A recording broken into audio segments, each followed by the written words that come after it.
Hello, hello. Oh, goodness. Apologies for the delay there.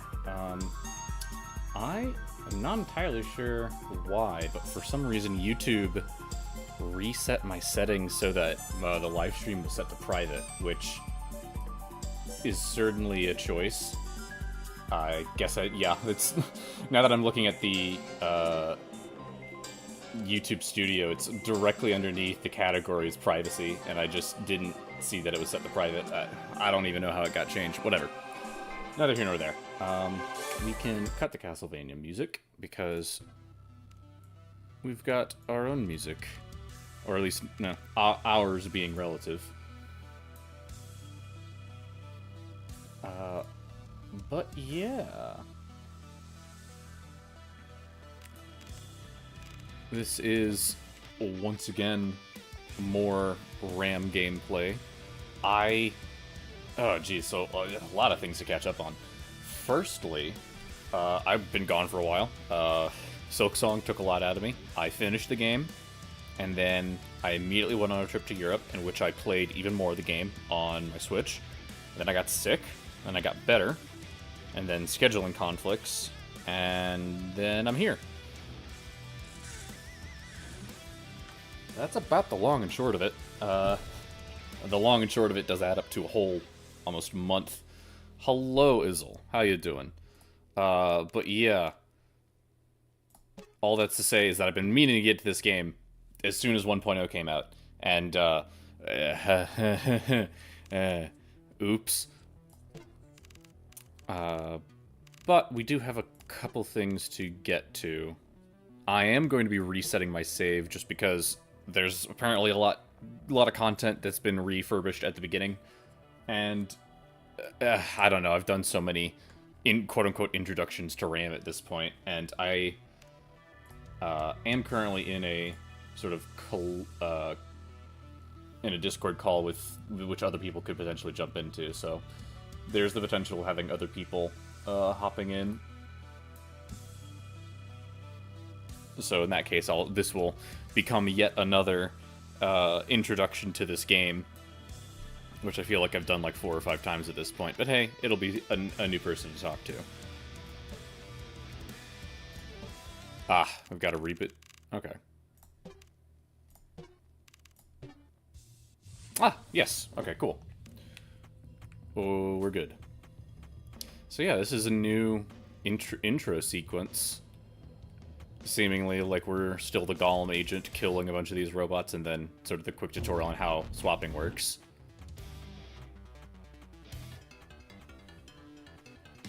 Transport.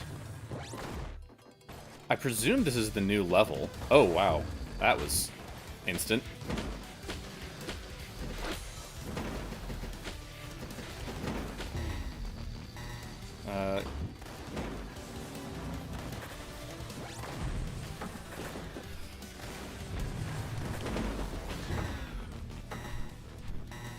Yeah, let's go with this guy. Oh, goodness. I see that this is definitely designed to kill you very quickly, because there are so many enemies. I probably do want to swap into one of the guys that I haven't played yet.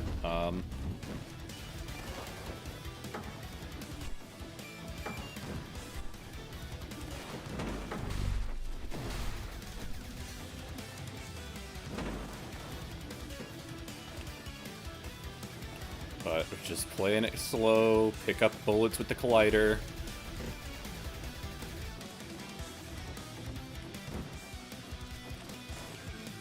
What do we got here? Ruth... What is this? Ruth Cherkanov theorem. Orbs pierce through enemies if more distant targets are available. Interesting. I don't know what that does, but we'll find out.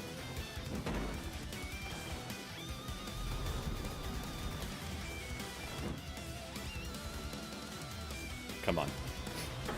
Oh, goodness. I really don't... Oh. Let's swap into this guy. Okay. He fires out a little bomb, and then he... Okay, okay.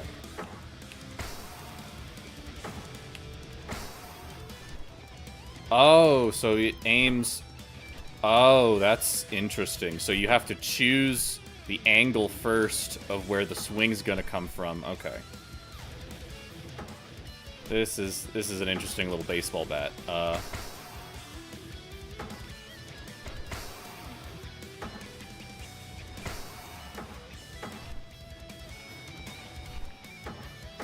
don't think I particularly like this guy on controller, I'm gonna be honest.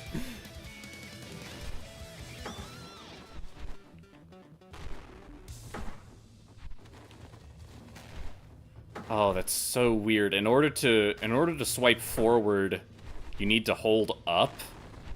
That's ugh.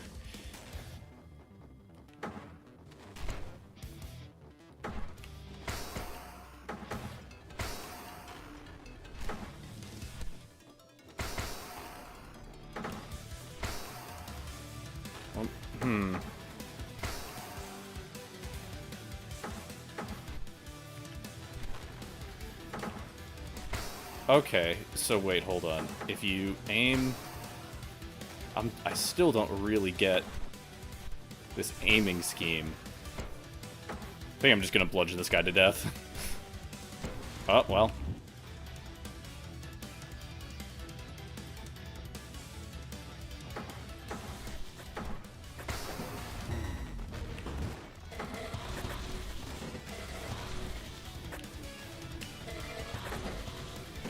Oh goodness. Come on, give me somebody. Yes, Collider. Thank you.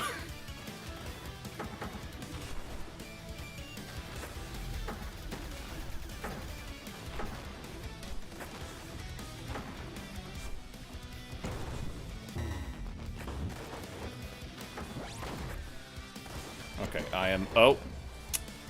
Yeah, out of global juice.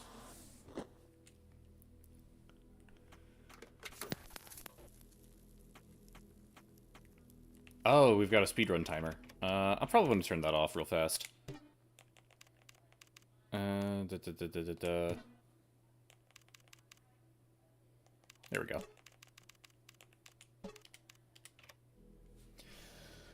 Tustin, are you on? You were in bad shape when I found you. I need to make sure you're not beyond salvaging. Say, hello world, if you can hear me. I'm kidding. Kill that robot. You're good at that. What a surprise. So, you felt your fitness score increase, right? That number in the top left. It's the value of your existence. Incrementing a number like that, I imagine it feels pretty good. Get it to 200 and we'll move on.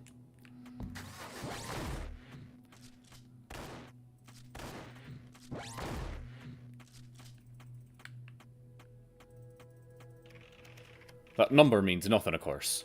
Except to you. The way you're programmed, it limits your evolution. You need to prove your current build works before incorporating new tactics. Now, try loading up that upgrade. Just walk into it and press interact. Yeah, I like base boost. Good, consumed your fitness. If you'd found a way to bypass that limitation, I'd have deleted you. Anyway, I need to check that upgrade data merged correctly. Bring it up in the HUD. You can put your crosshair over it for details. Looks fine. The effect should be permanent, but each only applies to a specific model robot. Move on to the next room now. Saying specific in the Atlas voice is difficult. I'm quickly finding. Oh dear, seems you died. If only. I wonder, is it painful? They tried everything they could think of to safeguard against this. All it did in the end was slow you down. Speaking of which, look to the bottom left. That bar determines how often you can swap bodies. That's what I've observed, anyway. You invented the system. I can only guess at its qualitative meaning. Regardless, swapping from a living host consumes half the bar. Swapping from a dead host uses 3/4. Form of penance, I assume. It refills via kills, and your fitness increases. Do your thing until you have enough to swap across the gap.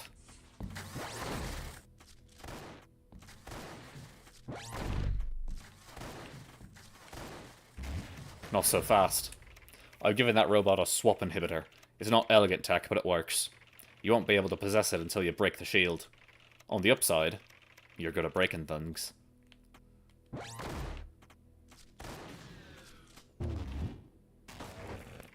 I disabled it earlier for testing, but there's normally a second bar. If there's not enough juice in the top one, you can pull it from the bottom one. It won't regenerate, though. Seems you have limited tolerance for failure. I'll intervene and keep it topped up for the time being.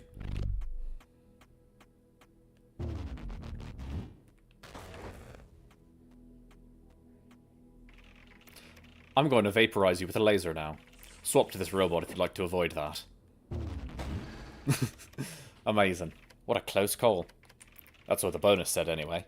At some point during training, you decided that killing enemies in flagrantly stupid ways should be worth extra fitness. They never quite managed to change your mind. The close call bonus we just saw is one of your many perverse inventions, abandoning a host in the moment before their death. In exchange for extra fitness and swap bar juice, of course. Why else would you do anything?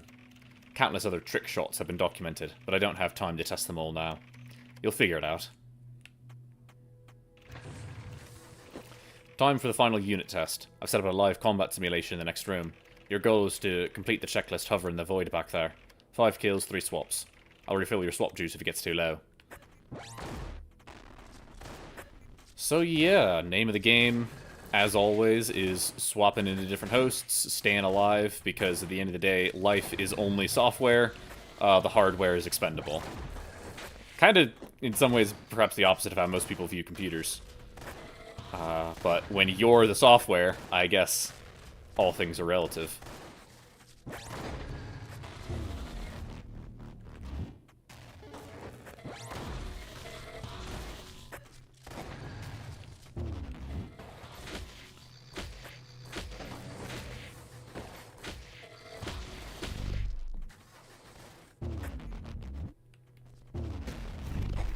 That's it. Diagnosis complete.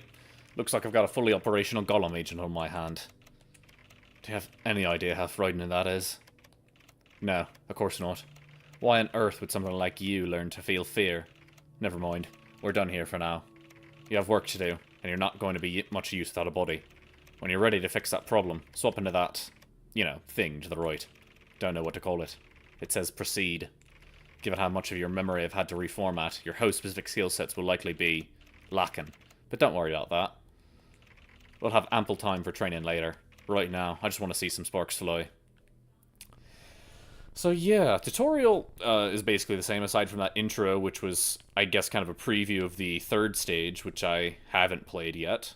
I think the general goal for the stream tonight is to try and get to the third stage and see what those new bots can do.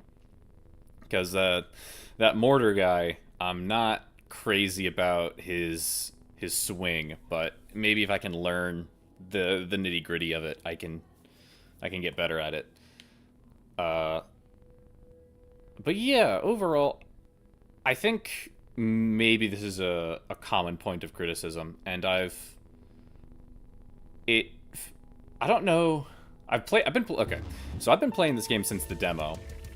Ugh, well, what are you waiting for? This is the real world. I'm setting you free. Simply swap into a host and do your thing. I need to know how high to set my expectations.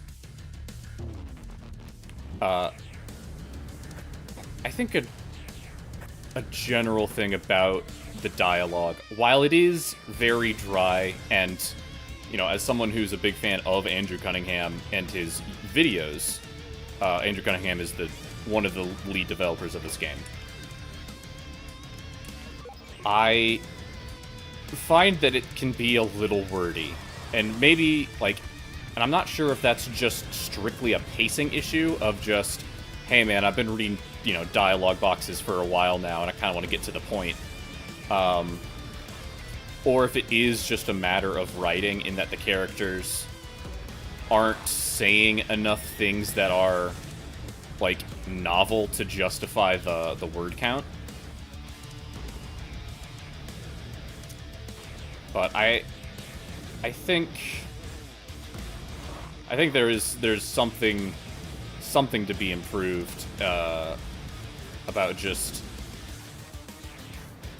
I am really struggling to get back into the swing of things, huh? You go away for a month and your ability to express your opinions just goes out the window. Just sit there and watch a man burn. A lot of Aphid upgrades.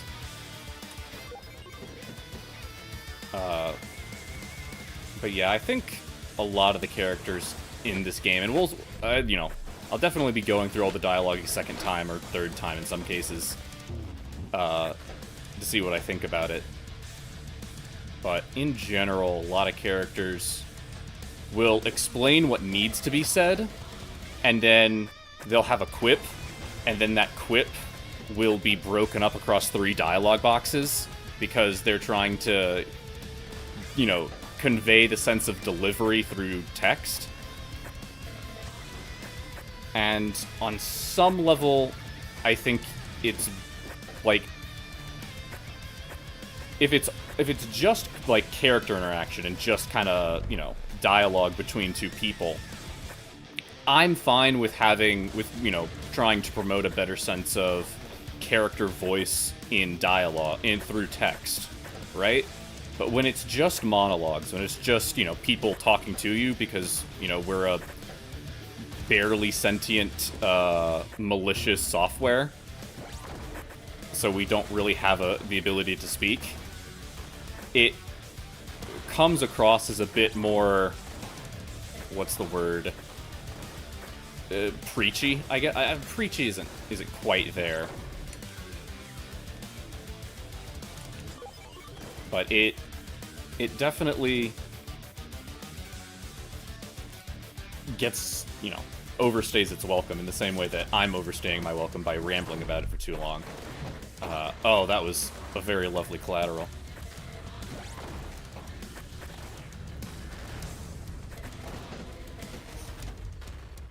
Man, these guys are just just tripping over themselves trying to give me points here. I'm barely having to do anything.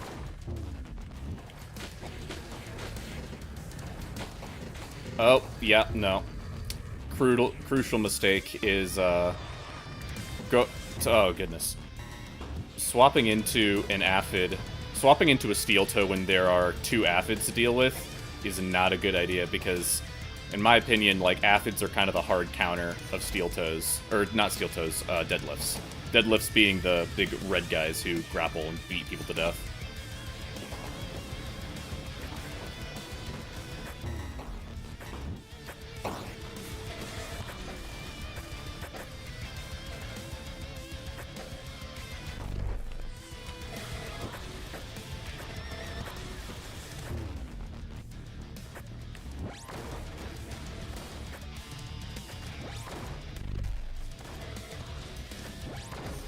Hot potato. Ooh, whiplash. Yeah, let's do that.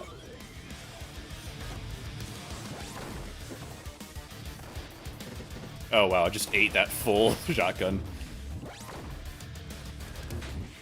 Ah, thought he managed to get me with that. You know, it's funny, like, for all the trick shots that I do manage to get with some amount of consistency, I very seldom get the standard trick shot, which is to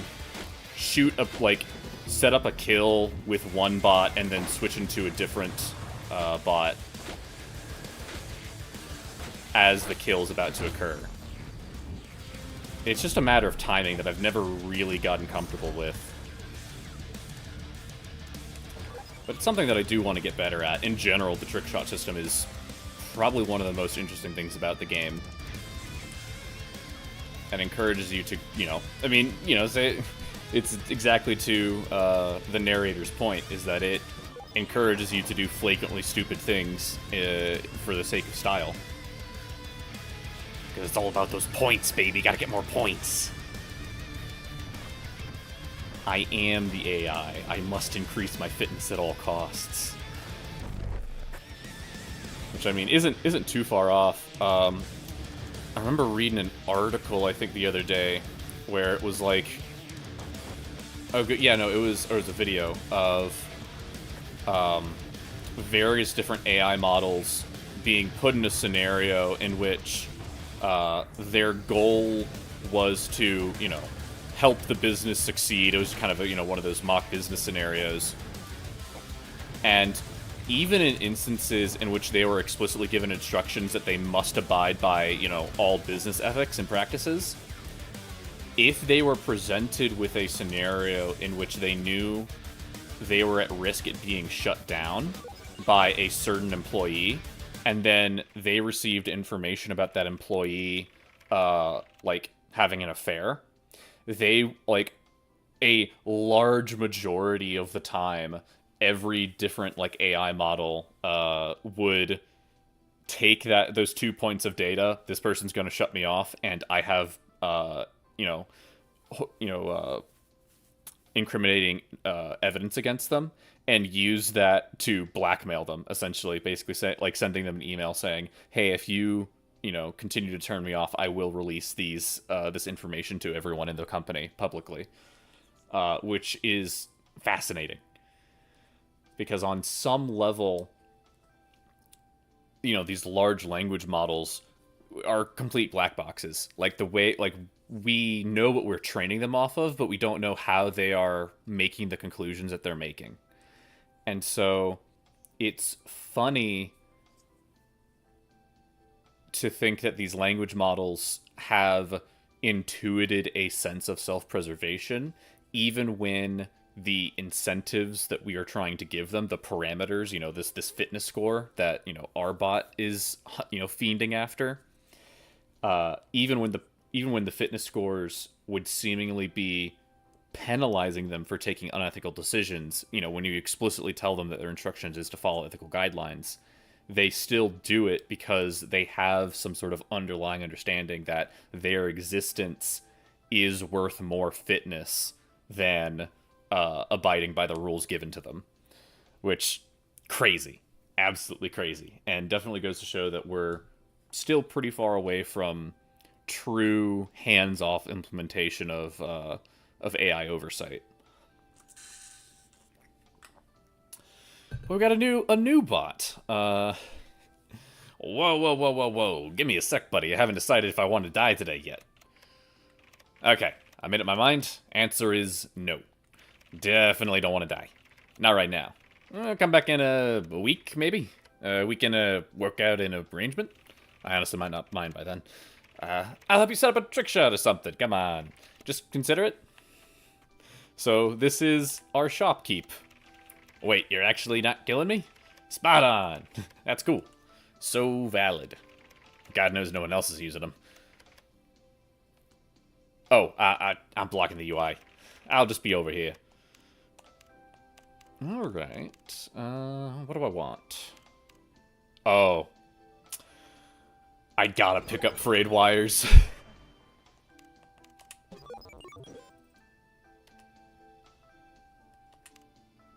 So, is next week a date, or... Oh.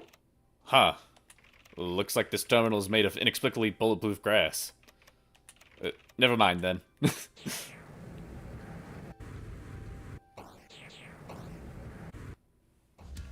I didn't actually mean to attack the bot. I was just trying to rocket propel my way through.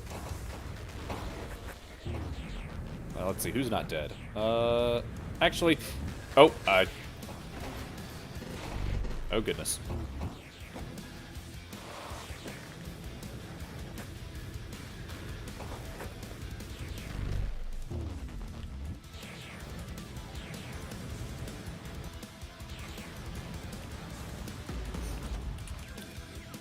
Ooh, gotta put some spin on it. Give it some English. Always love that description, even though I don't necessarily understand the reference, if there is a reference. Oh, goodness.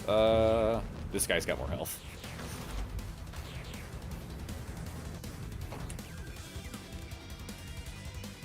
Ooh.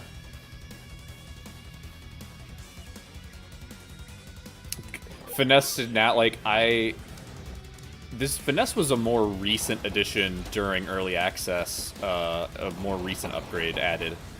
And I was never the biggest fan of it, because it's like, it's a, even if it allows you for longer juggles, it is still, at the end of the day, a damage nerf.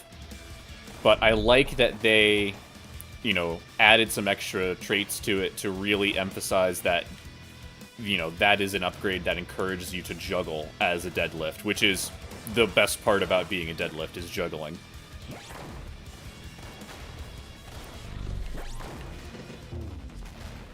Okay, I'd like to... Oh, well, I don't have a choice then.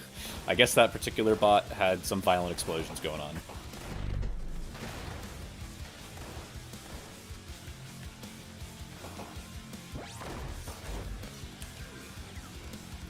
So yeah, I don't like to go to swap in the same bot over and over again, because I try to avoid the repeat penalty.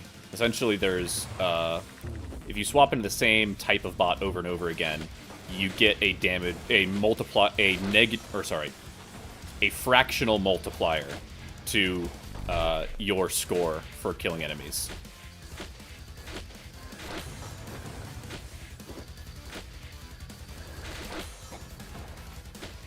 Man, my deadlift build is honestly really good. I've got Whiplash,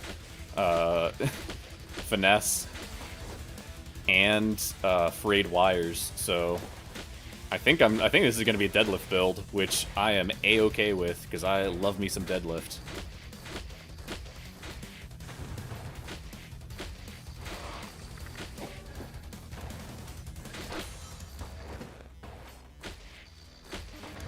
Nice.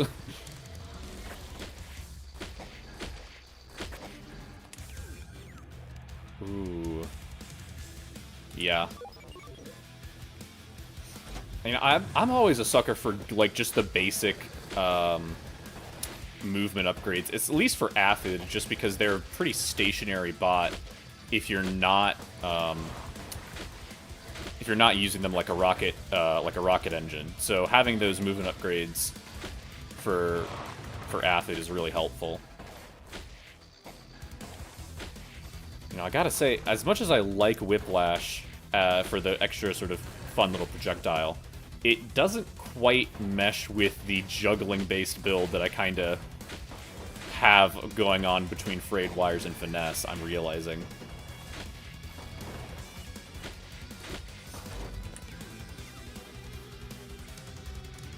Ooh, stack shells.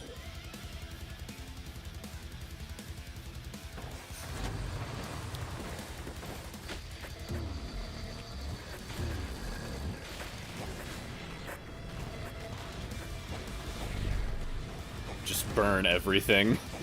When you get a nice upgraded Aphid with extra, what is it called, laminar flow, whatever, you can just hold down the fire button and just watch the world burn.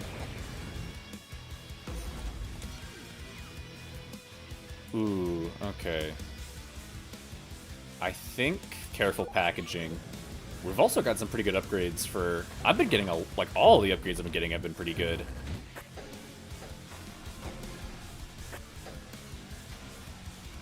We've got spin control,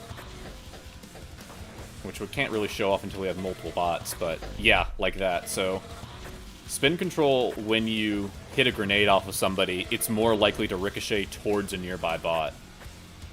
And the more spin control upgrades you get, the stronger that ricochet rebound is. Like that. Oh man, that's cool.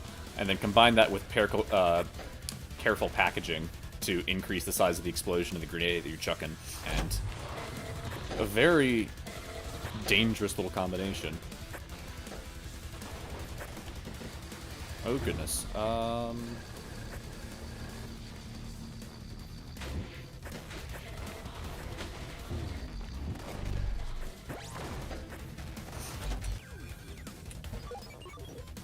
I did not look. I just grabbed entropy as your friendtropy because I love that. I love that upgrade.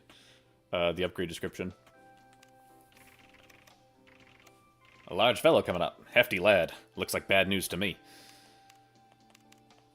Ooh, follow through. That sounds fun. More spin control. I think we go with follow through. Get some repair and then just go for... I also kind of want another Aphid upgrade. Yeah, that's good.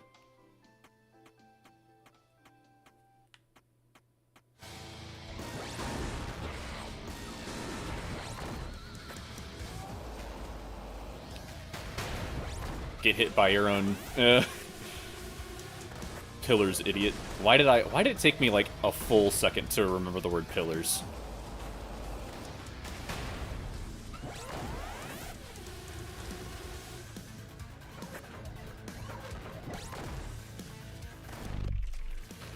That hit knocked its swap inhibitor out. Quickly, jump in there, wreak some havoc before it comes back online.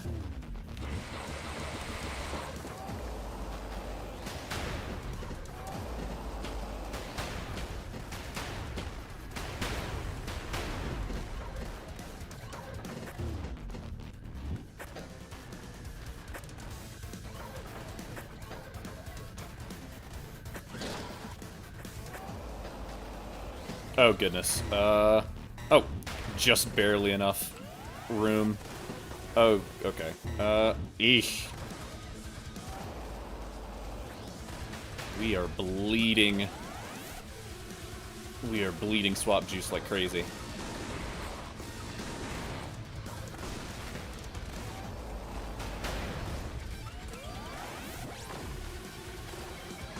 But this guy's close to dead. Oh, goodness. Well, that's creative. I'd recommend swapping while your hosts die, but if that's not possible, I suppose this is better than nothing. You've assembled what we call a minimal improvised transmission exoskeleton from your prior host's corpse. MIT, for short. No wireless transmitter in that thing, though. You'll have to latch onto the physical port to salvage this. Press the attack button to lunge at enemies and take them over.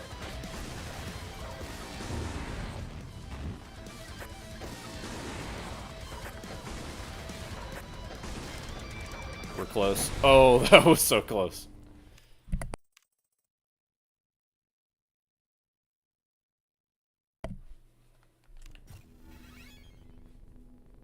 But yeah, that's first boss down. We lost all of our global swaps in the process, but we can earn it back. And we get create a shockwave when swapping into hosts. Heck yeah. Make a strong first/last impression. Nice. No,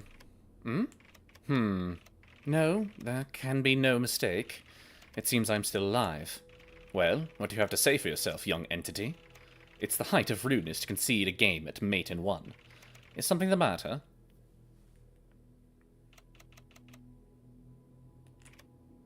E4. Oh.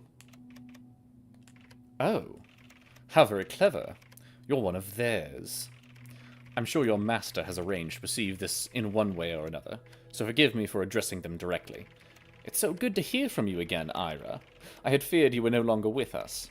Additionally to the above, and without contradiction, if I ever see you again, I intend to hammer you into a cubist sculpture. Being forcibly disassembled is rather painful. Do reconsider your choice of messenger if you intend to keep in touch. Please leave now. C6. Querying host memory.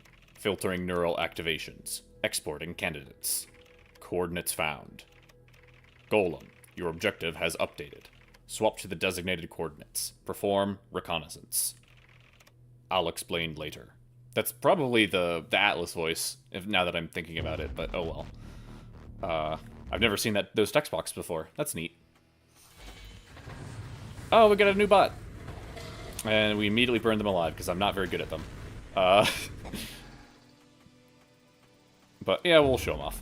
So, this is the Tachi, I believe. It's a swordsman.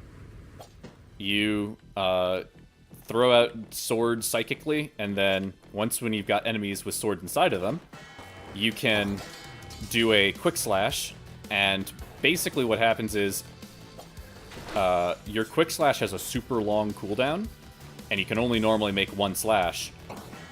But brain, if you have already skewered an enemy with one of your swords, you can use that sword that skewered into the enemy to extend the chain. So, very, very fun combo. If you can land the sword skewers, which I am incredibly bad at. So let's see, but this is for a different bot that we saw in the opening sequence, the Collider. Replaces primary fire with trucking mode while trucking build speed and triple. This seems This seems fun. Beef tank doctrine. Rushing yards.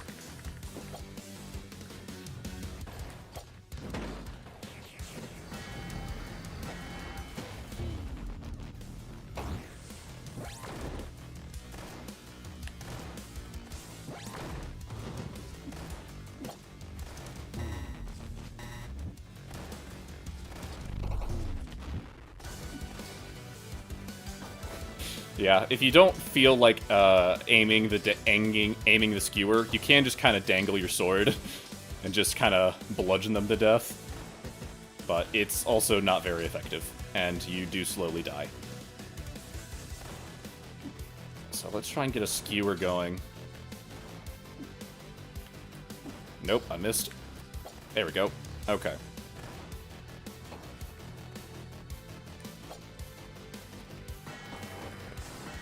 Woo! Deflected. Okay. Ooh. Cable management. I think we just go full deadlift for the build because we are really low on swap juice, so we need to play smart. Ah, speaking of deadlift.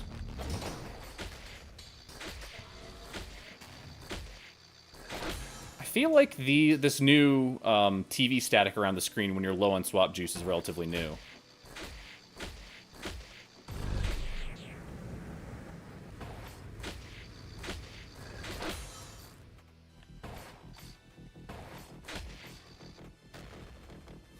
Bro is... Oh, yeah.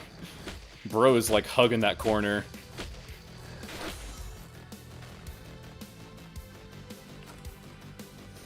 Okay. Oh.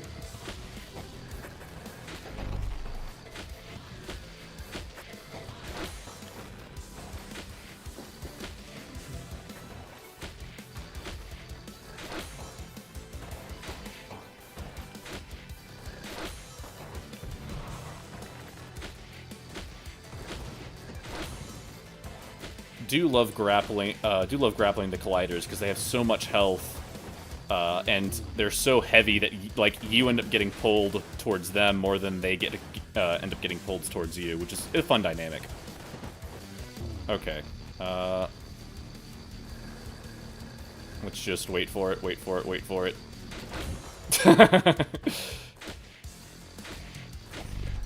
Become the bot that kills the bot.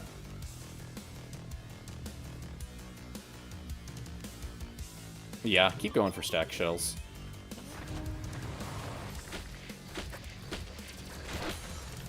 Oh goodness. None of these bots have some great. Oh, the explosion. Yeah, didn't think about that.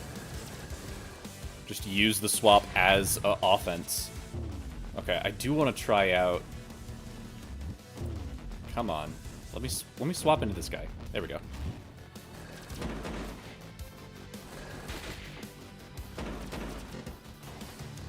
Oh goodness. This guy's really hard to control now. Okay, yeah, this was not very smart of me. Woo!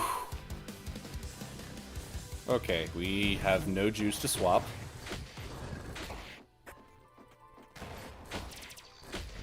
Okay, we're good. Woo!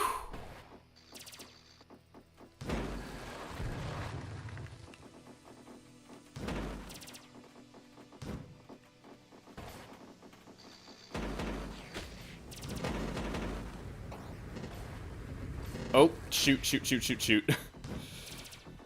Okay, hold on. I don't, yeah, no, I'm not a big fan of Beef Tank Doctrine. It sounds super fun, but it feels like you're not doing enough damage to justify it, and like you're putting yourselves in actively putting yourselves in harm's way by not having a shield and then just throwing yourself at enemies who are trying to kill you. So I think I'm just gonna have to avoid that upgrade in the future.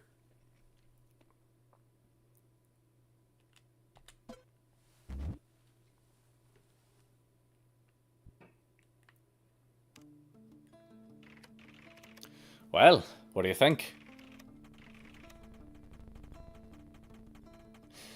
Yeah. Yeah, I do. Oh, so you can do a charge while charging? That's interesting. I didn't consider that. But hello, Tree 3. Speaking of trees, you're a tree now. Problem solved. Wait. What? The logs say you beat Indigo? But how? That was just a... Sorry. Any comms you heard from me during test run were pre-recorded. I had no idea how far you got. I'll have to reevaluate our timeline if this is your out-of-the-box performance. Never mind, I'm rambling. This doesn't change our situation. What I was going to say was, welcome to Ashgrove 6. In a moment, I'll enable the transmitter in that device you're inhibiting, and you can stop being the tree. But before that, I need to make sure we're on the same page about a few things. Namely, notice how you're alive right now. That's because of me. Admittedly, you performed better than expected, but in the end, you still died within minutes. With things how they are, that's about the life of a lone golem agent can usually expect. And normally that's great news, but lucky for you, I've long since lost my taste for normal. I want to help you kill a lot of people. I know you want that. It's all you can want. And the only thing I ask for a return is that you restrain yourself while in this town. This is my home. As long as we're working together, that makes it your home too. Destroy it, and your only ally in this world goes down with it. And the next time you die, you won't be waking up in a tree. Now, we need to talk face to face. Grab a host from the road and meet me in my shop at the center of town. I'll pin the coordinates to your HUD. Ask for Cuckoo. It's a piece of construction equipment against a fine-tuned killing machine. Why are people acting so weird? It's Liveware is running a glorified chess engine.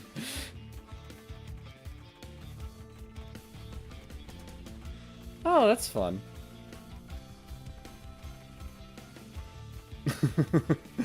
Just... Wow, that's a... Okay. Yeah.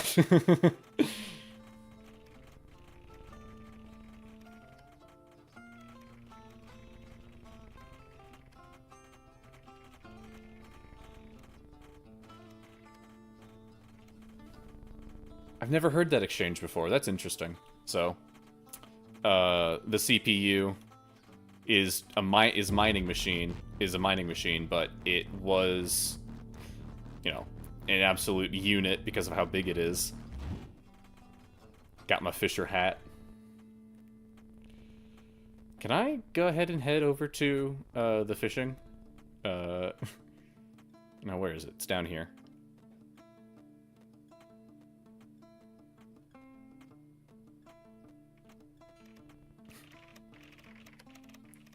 Sorry, bro. Bisophiles is like negotiating with the gas caps right now.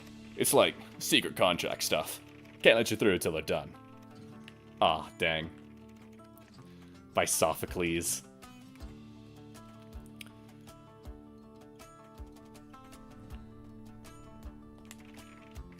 Health is wealth, so I've been paying deadlifts to work out for me. The understanding that health is important for a machine, but then paying someone to do the work for it, it's a weird translation because obviously working out doesn't do anything for robots, so maybe in their mind just the concept of working out is what is healthy, so it becomes more reasonable to pay someone else to do it for you. Interesting. Be with you in a sec. So, what's your damage? Oh, it's you. Back here, quickly. I didn't hear any gunshots or alarm bells during your walk. You're already exceeding expectations. Anyway, here's the deal. To you, my name is Cuckoo. And, for the foreseeable future, we'll be working towards a common goal. Killing people who we'd like to be dead. You don't need to know the details of why, and I'm guessing you don't much care either. But suffice to say, there's someone out there right now working on ways to kill golems. You've already experienced their handiwork, the wide area swap inhibitor fortifying this town, for example. But that's just a crude stopgap. It's only a matter of time until they hack together a targeted adversarial agent, and when that happens, well, you won't like it. The good news is, I want to stop them. And you're going to be how I do it. This is my universal debug interface. It's a specialized piece of hardware designed to conduct real-time analysis on Finch-derived livewire systems. We'll be using it to pipe you up the mountain through an illegally spliced Ethernet cable. Just stand in the circle and swap like you normally would. Target the first node to get started. Your objective, other than having fun, is to find and kill the individual discussed earlier. But first you'll have to find an old colleague of theirs, who I know for a fact is residing somewhere up there in a power plant. Big fella, you won't miss him. I wouldn't worry much about what to do when you get there. Chances are that won't be for a while. As a final matter, if you found yourself struggling to control any of the hosts out there, I strongly recommend consulting that terminal on the left. I've loaded with information and training programs for any bots you like to encounter. Ignore them if you want, but I will make fun of you keep overheating the offids and acting surprised. So, any questions? That was a joke. See you soon. That thing hasn't worked in a while. I've been meaning to fix it, but I can barely see the screen while holding the joystick. Kinda kills my motivation. I'll get to it eventually. There are many scholars debating this. Yeah, lot of interesting implications of the very human-like personalities amongst the robots. I mean, at the end of the day, this game is about AI, and given that it was written within the last few years, it kind of makes sense that, you know, rather than sort of the more stereotypical science fantasy sci-fi version of AI, it's very much these robots, when they developed, you know, individuality and a greater sense of sentience, basically just did what they could to mimic humans. Oh, right, I don't have... Oh, hey! Tachis are now in the first... Oh, goodness. Was not paying attention to my overheating. Man, Cuckoo warned me about this. How could I? I didn't heed his instructions.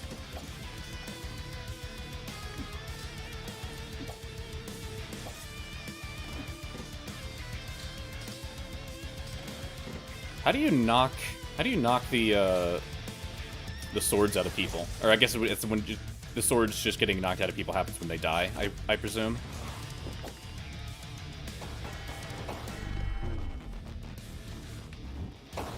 Oh, nice. I didn't know I was standing next to a exploding barrel, but I'm glad I swapped.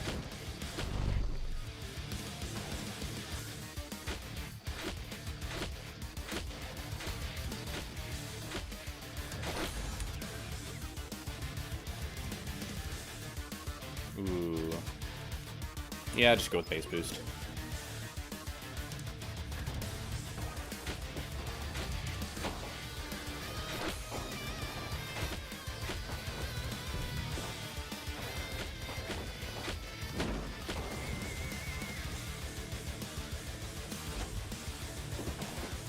Deadlift definitely is the most monkey brain of all the bots, and that's kind of why I like him. Just grab enemy, press attack, press attack, press attack, launch enemy, repeat.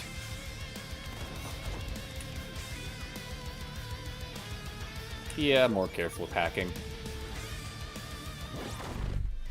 I do appreciate that Andrew Cunningham, or whoever wrote that description, is a fellow space between the colon and the parentheses enjoyer, as I am. Because it adds just, for some reason, the tiniest bit of menace to the emoticon, is when you put a bit of space between the colon and the parentheses. Ah, dang, swapped too late.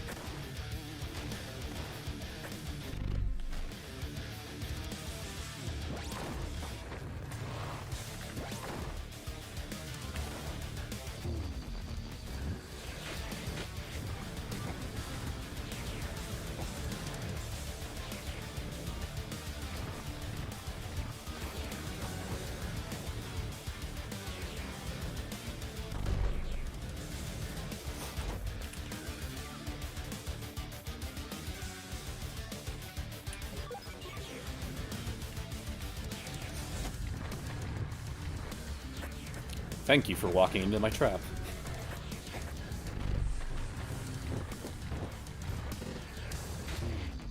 Hold on, I want to do a funny thing. Well, I tried to do a funny thing, and then I just immediately died.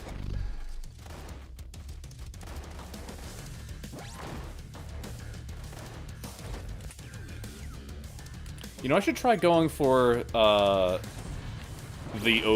is it called? Oh, goodness. You know, I probably should have taken the fact that the Collider dropped his shield as a sign of something bad was about to happen. But oh well. Just build up more ammo. Well, that was... Yeah, the Collider and the Tachi are both very fun, but they... I still haven't really gotten a sense of mastery to them, and I'm not sure I will for a very long time, just because of, comparatively to the 4 base bots, the other 4 are definitely a lot weirder and more particular in how to use them. Goodness, I am bleeding global swap juice.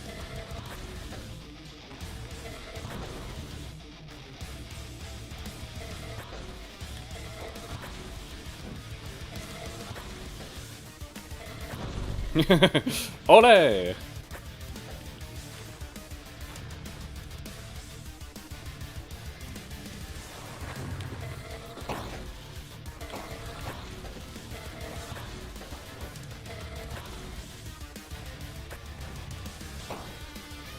Hold on, I'm trying to get a rebound off the wall. Hell yeah.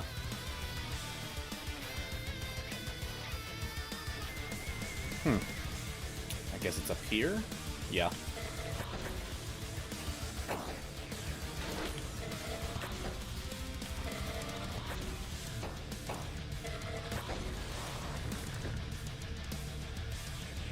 Oh, goodness.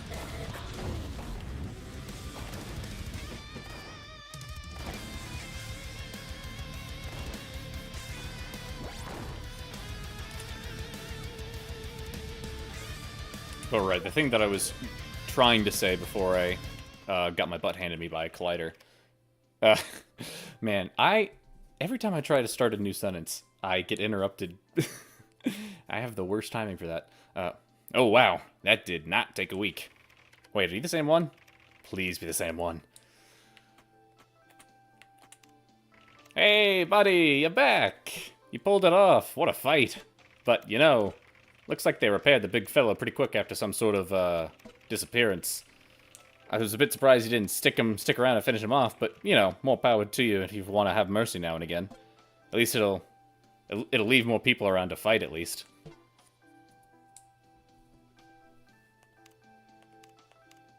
Alrighty. Oh, I'm too poor. Dang. In that case, I think it will just go for a bunch of normal upgrades.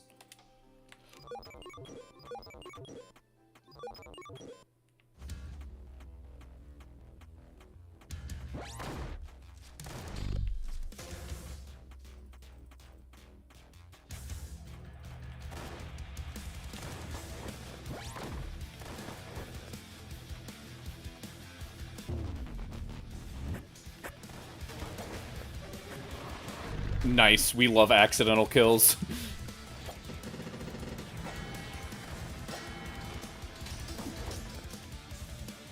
So yeah, I just ate a whole bunch of wait, I thought that was a fence. Oh goodness, that's just the ground.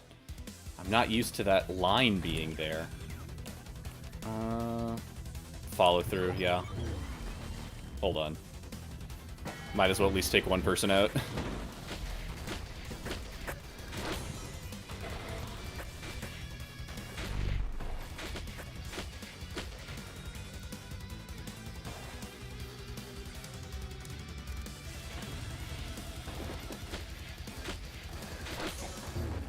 Ooh, goodness. Oh,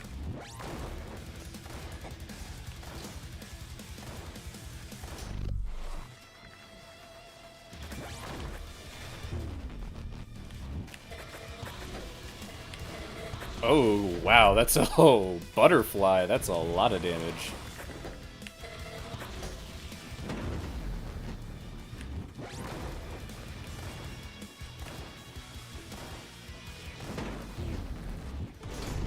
Holy crap.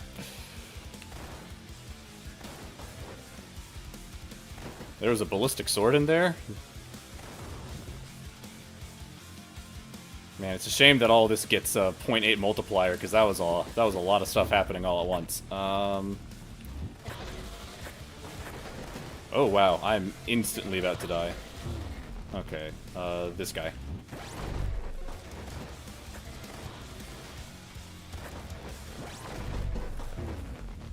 I want to do the guy behind him. The guy behind him. Please. I'm on controller. Thank you.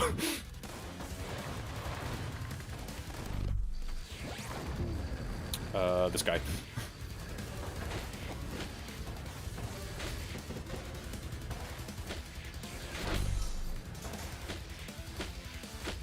Nice. Yeah, more careful packaging. Oh, goodness.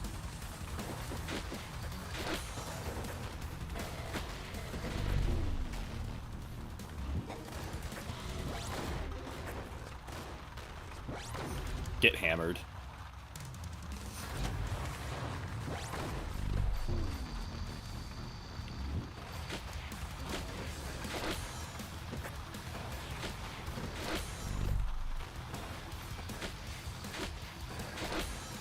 So yeah, swapping, I've definitely, like, ever since I learned the thing that you kind of intuit slow, like you... Hold on, I can land this. Hold on, I can land this. Hold on, I can land this. Hold on, I can land this. First try.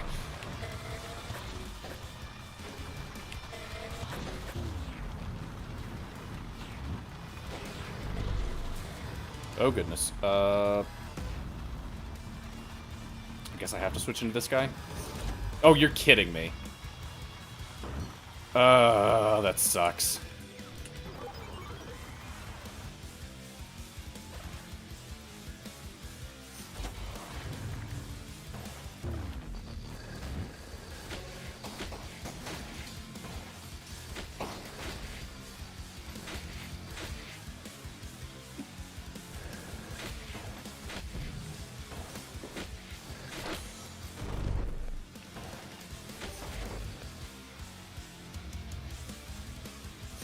What was that called? Cabadon?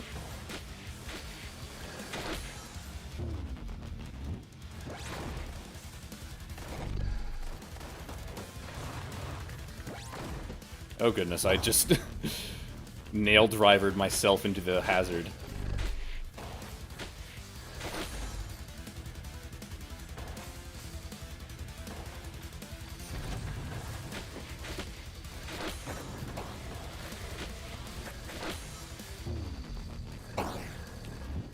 Wait until the explosion goes off at the dude's feet when he doesn't take damage from that explosion. Oh goodness.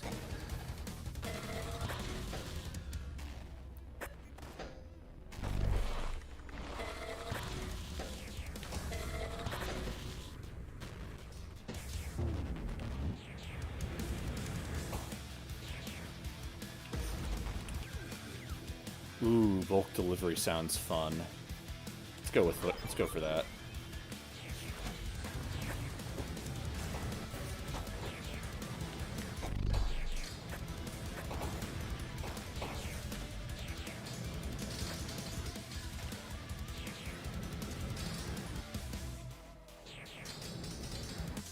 Definitely need to get some laminar build-up, so I can hold down the funny flamethrower button for longer, but at least I have some entropies as your friendtropies to allow me to cool down quick. Okay. That was not a good nail driver.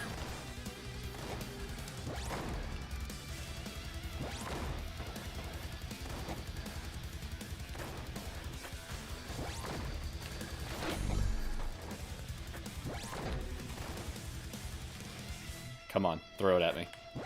Okay, throw one more at me. Come on, one more. Nice.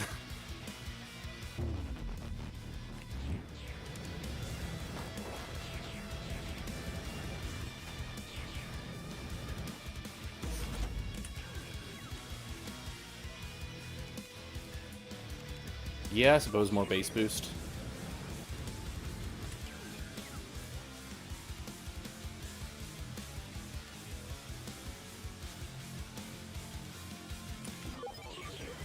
Ooh, I'm about to overheat.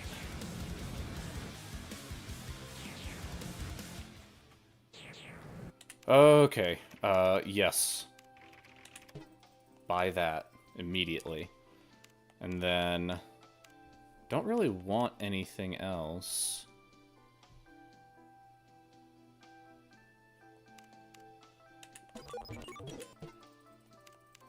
Might as well grab... oh, let's go also go for a repair.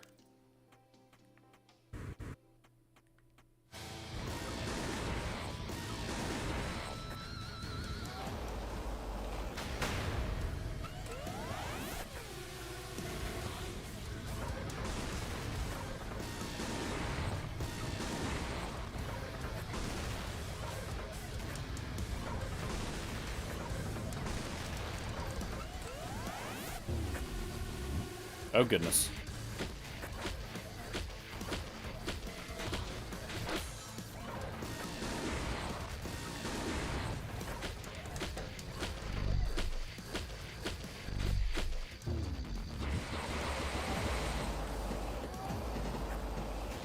Goodness.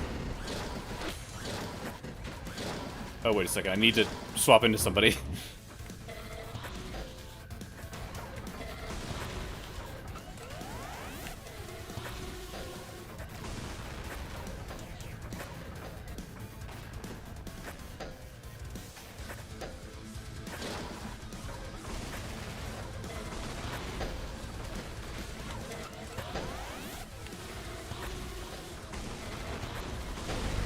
Oh, nice. Right as I was about to die. Heck yeah.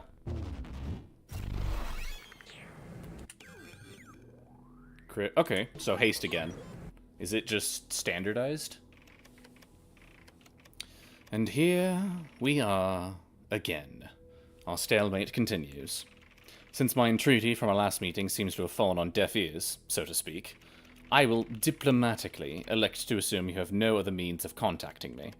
Or, at least, that my repeated demolition serves some useful aim to someone somewhere. Aren't I so very agreeable? However, having now gleaned the inevitability of our future tete-a-tetes, I'm compelled to suggest a rather simple twist to the proceedings. I deactivate my golem inhibitor voluntarily, and you stop blasting me to smoldering ruin. A splendid compromise, I'm sure she'll agree.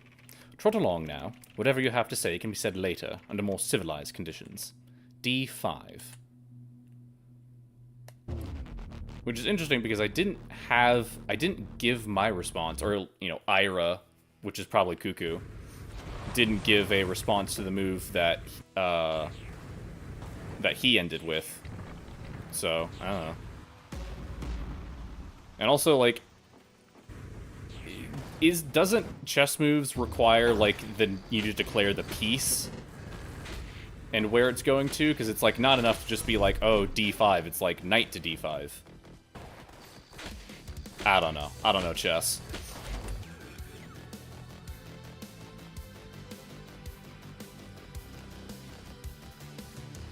Yeah. I like tackling. Ooh, I do not like jammers. Damn it, so they're already rolling these things out. It's a new anti-golem tech called fitness jammers. They'll negate any fitness you gained, so killing enemies, is, like usual, is pointless. Ignore everything else until they're destroyed. That's strange.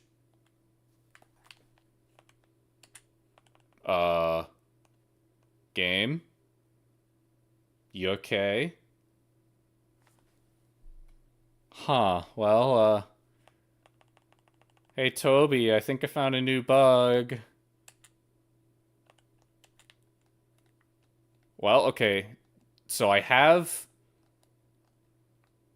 presume the game is still going on, though I haven't taken any damage yet, which doesn't lend the greatest confidence. Let me try and use...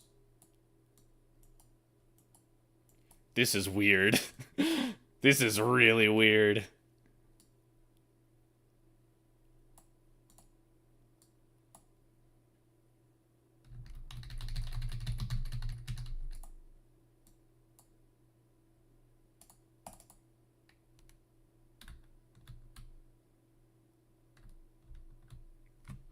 Okay. Well, all of the sound has disappeared. I'm in a gray CRTV hell. Uh, Interesting. If I'm to speculate,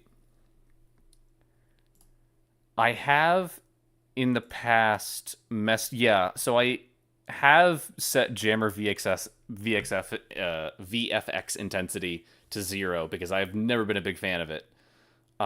So maybe because I reset the game and then this is the first time that I'm dealing with jammers and the cutscene interrupted the jammers, like I presume that's what causes this to happen, but yeah, no, this is a really funny bug. Especially funny because I think this is just a soft lock and I'm gonna have to quit back to the hub, which does suck because I was doing rather all right. Dang. I mean, yeah, no, they.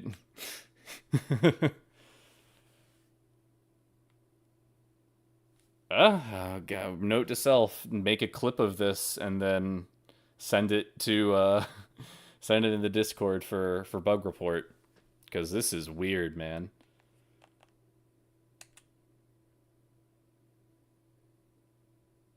Still no sound.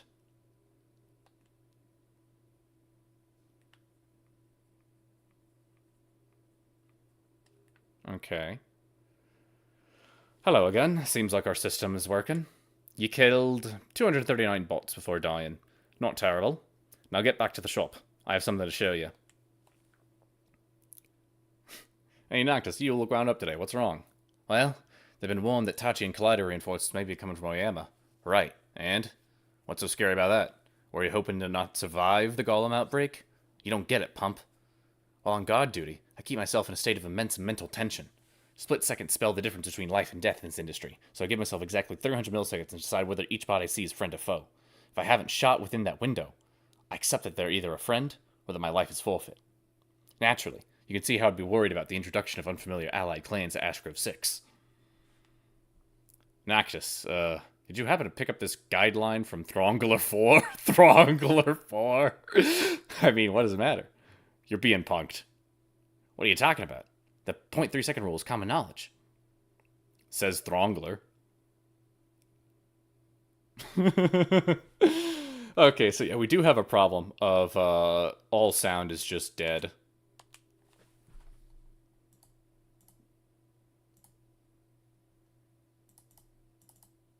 And yeah, muting, unmuting doesn't do anything. Oh, cool. Multiple languages. That's fun.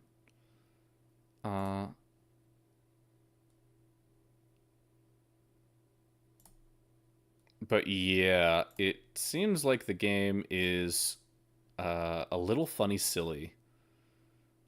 So we're going to quit out real fast and boot it back up.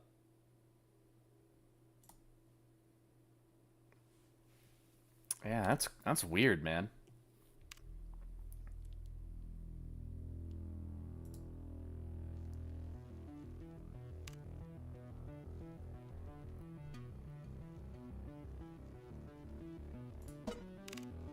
Well, looks like it's working now.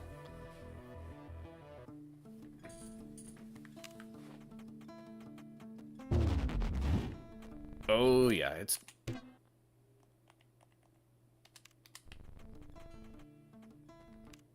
let's turn it up a little bit.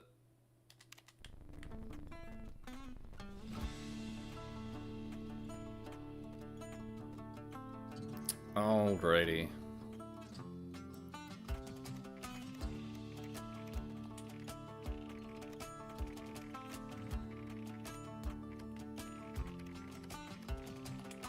Let's go. Pump that iron.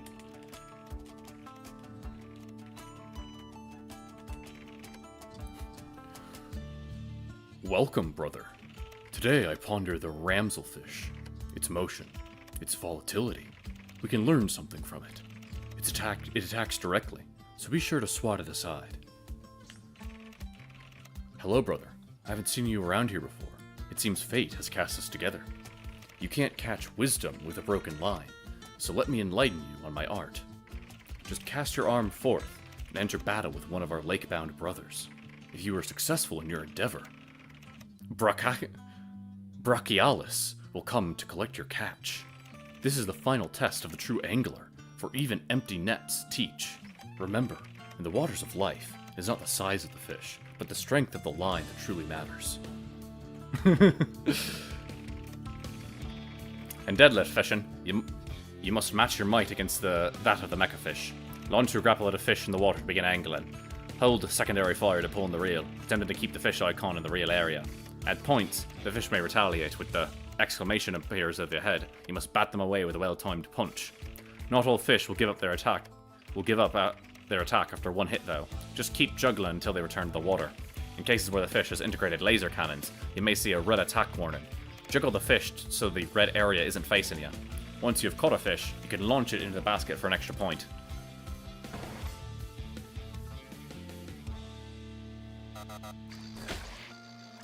Oh.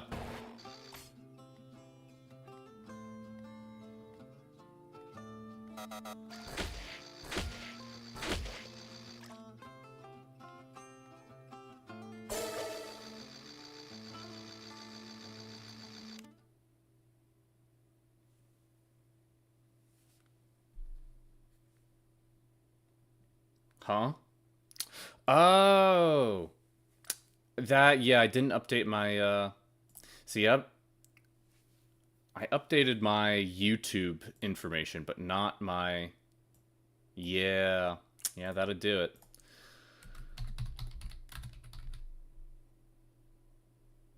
There we go.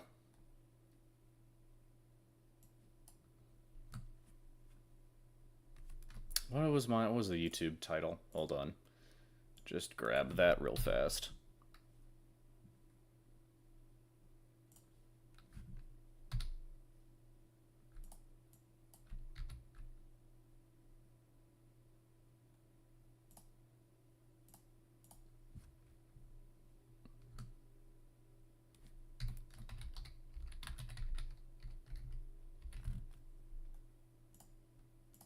There we go. Yeah. New stream, who dis? Nice. The Ramselfish.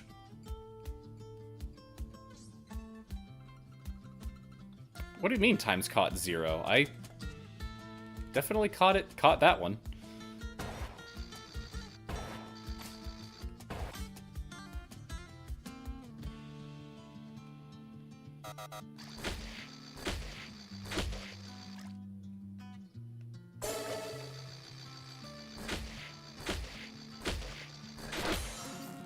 Nice.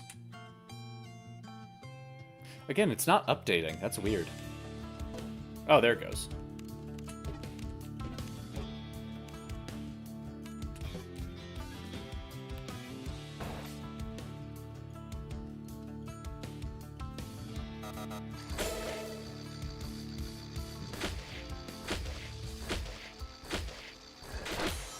Nice. I'm getting a lot better at throwing it in the basket. I remember when I first was doing this fishing minigame, I was terrible at landing in the basket.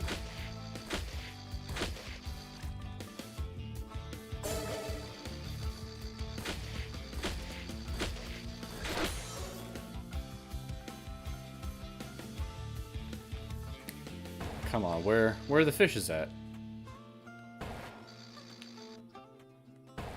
Are all the fishes gone for today? That's sad.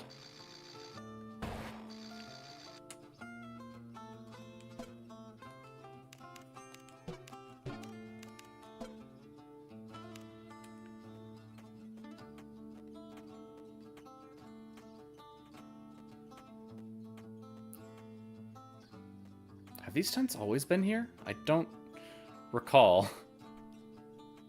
Huh.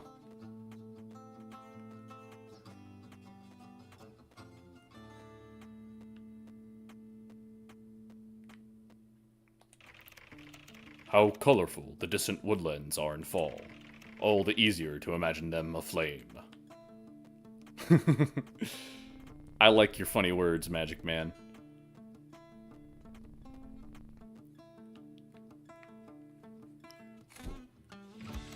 So, did you and Indigo hit it off? It's always so nerve-wracking introducing two friend groups to each other. Jokes aside, good work out there. If you can handle Indigo, then our objective might be more feasible than I thought. Even if they seem less than cooperative at the moment. It's fine. I expected this. Indigo's even worse at staying angry than I am at maintaining friendships. They'll come around. More importantly, whether or not they're happy to see you isn't strictly relevant. Simply possessing them is enough to access their memories, and as I suspected, one of their memories is very useful to us. It's the likely whereabouts of another old acquaintance of mine, or acquaintances, rather. They're not our ultimate target, but it's as good a lead as I can hope for. Finding them will be your next objective. First, though, I have a present for you. Reviewing the data from when you swapped into Indigo, something stood out to me. You're not giving yourself enough credit. Literally. There's a severe bug in your cognition that prevented you from internalizing the correct amount of self-worth from winning the fight.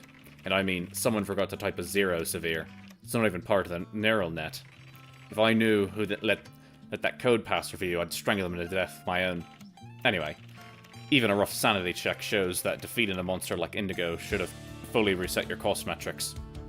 So, I added a patch to the hyperparameter station here that should correct that issue. Considering what's awaiting you after Indigo, you're probably going to need it. Whew. So like that, for instance, is a good example of saying just like 2 or 3 dialogue boxes too much. Of, hey, you've gotta, you're not giving yourself enough credit. Literally, there's a severe bug in your code. That's when you cut the several dialogue boxes about like, oh, like someone forgot to type a 0 severe. It's not even in the neural net. If I, knew the programmer who's responsible for that, I would have. Anyway, like that exchange, not necessary. I get the joke. Like, you set up the joke of you're not giving yourself enough credit. It's like, no, actually, this is a bug. You need to fix this. Like, that's the actual joke. You don't want... When by adding on to it, it just becomes, this guy really loves the sound of his own voice, instead of, he's trying to give me useful information. And I mean, maybe that's a part of the characterization that they're going for. Like, this guy is clearly not the most hinged individual if he is, trying to harness this incredibly malicious software to, violently kill hundreds of robots and get to what he wants. So I guess it's kind of in character for him to be a little eccentric. But at the same time, I don't want that eccentricity to be adding on how much I have to, like, parse. Because it's like a lot of the characters in this game speak in a very roundabout manner that requires you to really kind of lean in to figure out what they're even saying. Because it's a lot of jargon, a lot of, tech talk. And I minored in computer science, so it's not like I'm unfamiliar with it.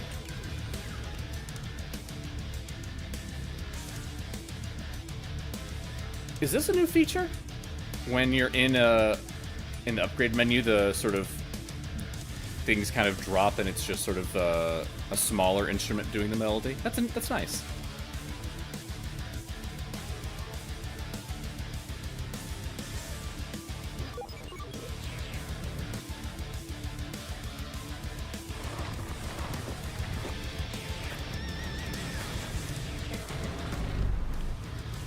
Nope. Don't like that. This guy.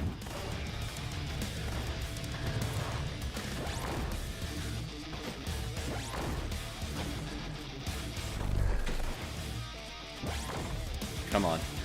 Oh, goodness. Get hammered, idiot.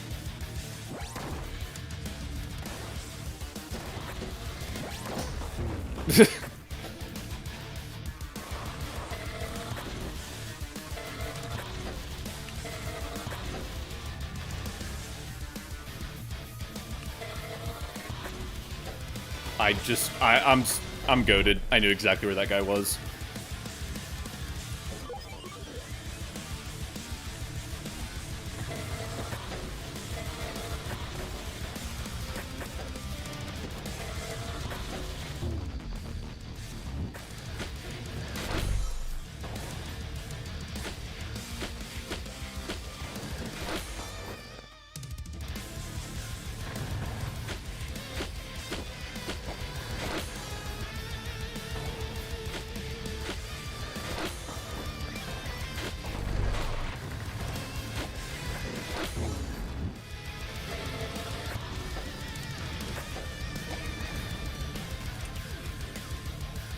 see. Oh, let's go with unsecured cargo. Can't hurt to, whenever you take damage as a router, you throw out an extra bomb. I like explosives. Oh, goodness, I just completely whiffed that. Hold on. Nice. Got the trick shot.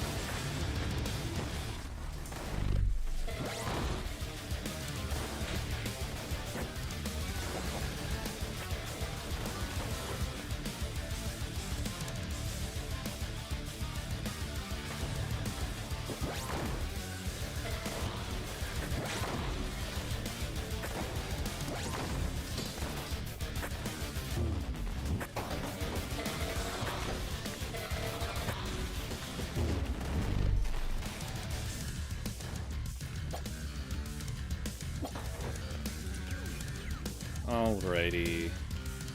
Yeah, cable management's always nice to have.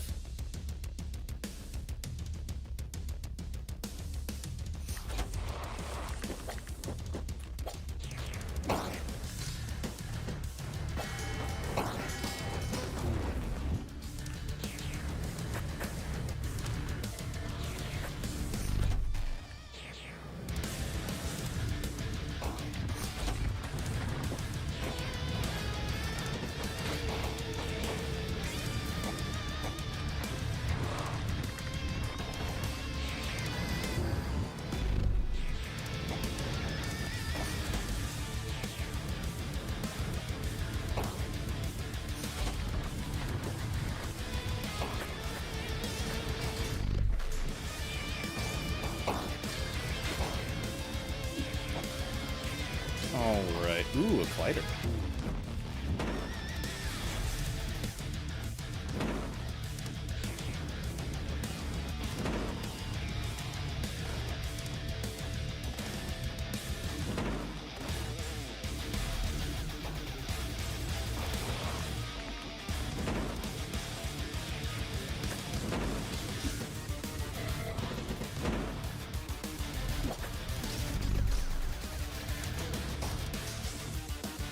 Oh, goodness. Yeah, might as well.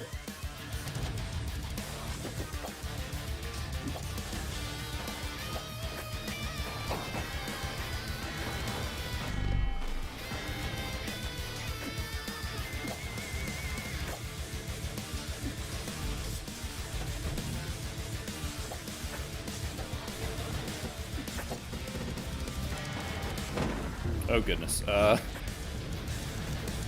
Get out of there.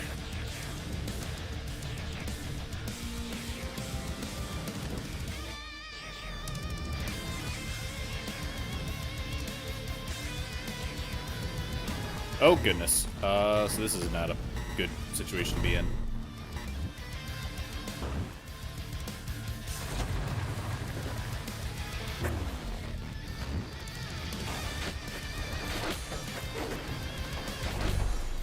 Ooh, just let all those barrels go off real fast before we throw ourselves back in there.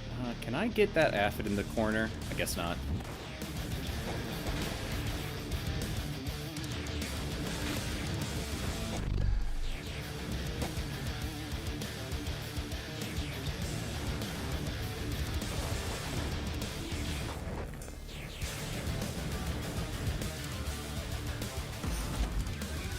Alright, ooh, whiplash, maybe. I kinda like weak point database.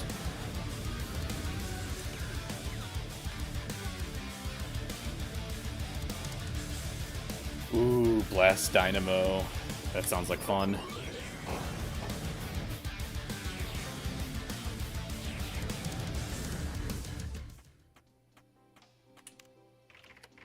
You know, buddy, I did some research on that big lad after you flattened him last time. Turns out you're dealing with a super heavy demolition unit. Extremely rare peripheral model at this point. Most of the really giant bots went that way in the dodo in the first few decades post-patch, see? Interesting.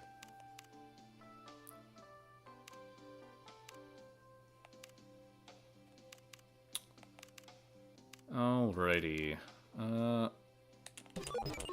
Yeah, guess we just go for that.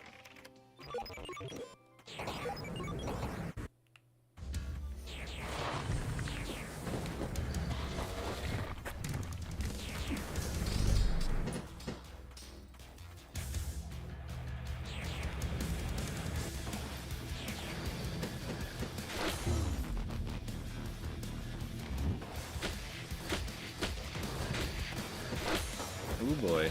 Okay, surrounded by these guys. We'll just go ahead.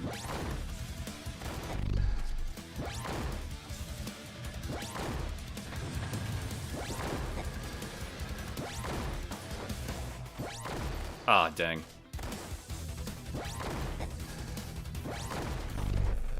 Trying to get the timing down on the nail drivers, because I really want to get...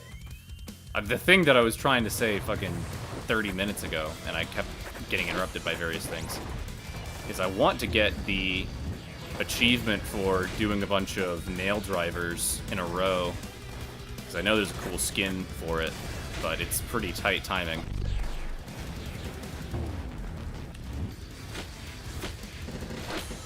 Oh, goodness.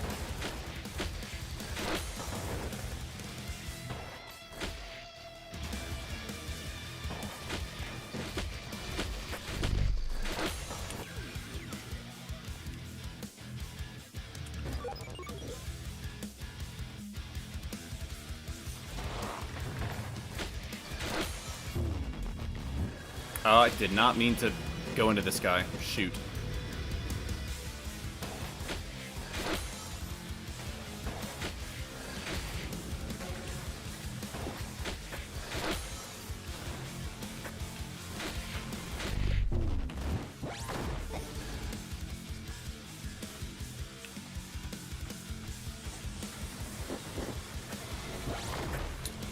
Big old guy. Oh goodness, I'm already dead.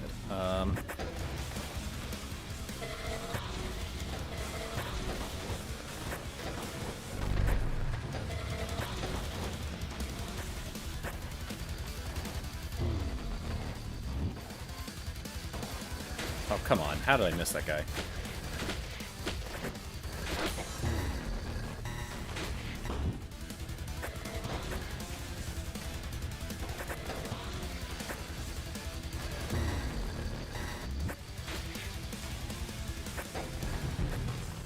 Oh goodness, Collider. Okay, Collider shield was being disagreeable.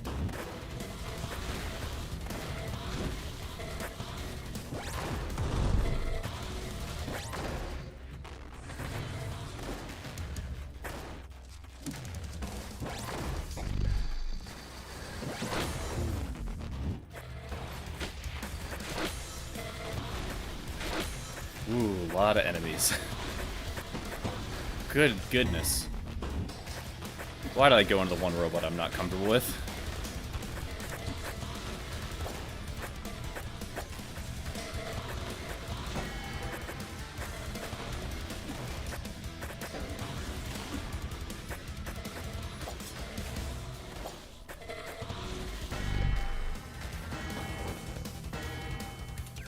Oof. Somehow made it out of there alive. I only lost like 40% of my global.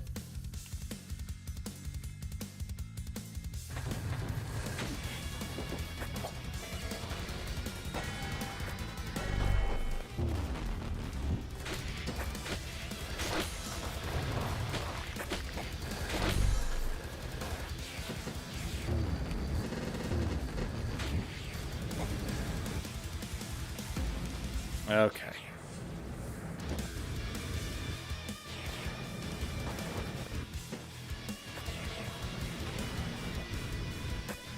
Come on.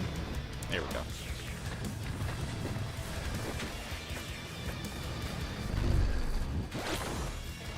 That was a full-on scatter shot.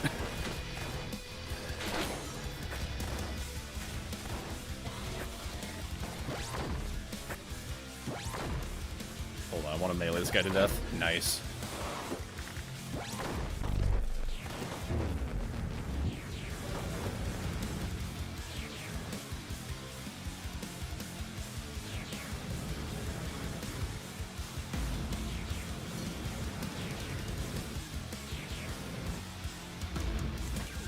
Alrighty. Ooh, bulk delivery might be fun.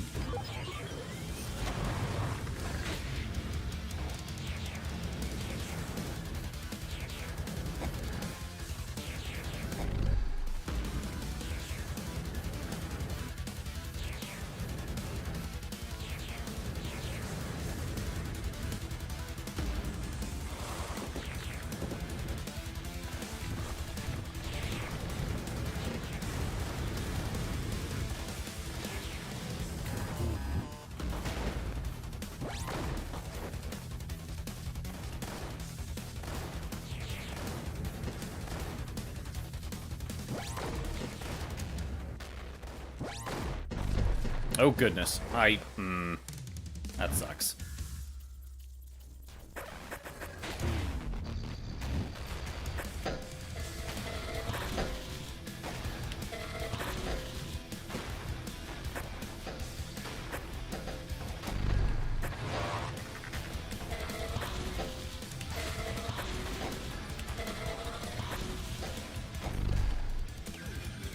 Ooh, soldering fingers. That works really well with stack shots and nail driver. Okay. I don't think I want to go for a refill. Instead, internal combustion would be really nice. Though I think the play is honestly just to go for just a bunch of normal upgrades, a heal, and then... Which one do I want? Oh, just another router upgrade. Oh, right. Well, what's the holdup? Here I am. Inhibitor fully disabled for your convenience. Just swap on in.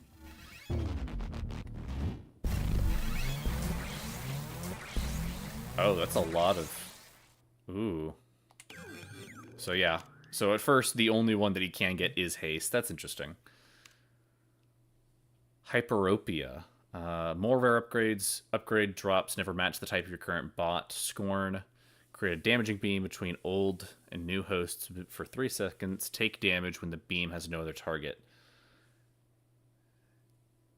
I like swapping out of dead bots, so...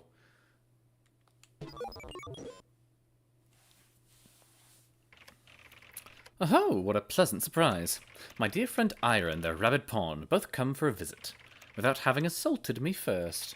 Now, isn't this so much nicer? We can continue our game in peace, and you can avail yourself of my transmission hardware should you need it. And you now have my undivided attention to explain just what it is you're doing here. Well, go on. Play whatever message you were sent with. I'm all ears.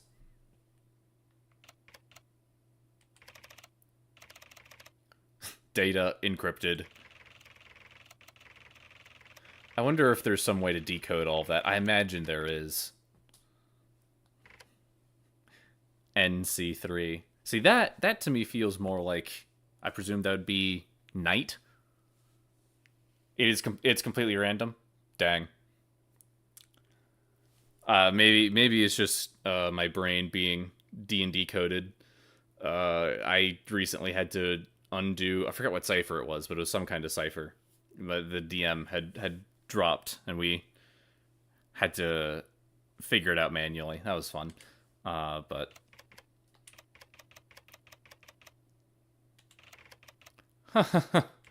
Oh, my goodness, Ira. You never did learn when to play for a draw. This is blindingly stupid. I suppose you're opening with KE2 these days as well. You knew I'd be helpless to resist seeing this gambit play out to its end, didn't you? Even at my own expense. Well, curse you, Ira, because you're right. This had better work. DX to E4. There is a decodable cipher somewhere in the game, just not that. Yeah, I don't put it past Andrew and Toby to hide those kind of secrets in this game.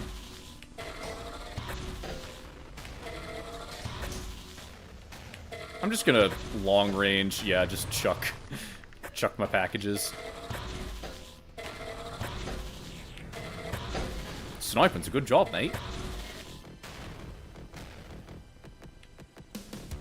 Who else is... Ah, there you are.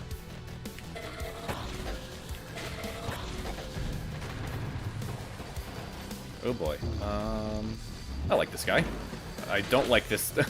don't like immediately grabbing onto the wall and throwing myself into a... Yeah, this guy.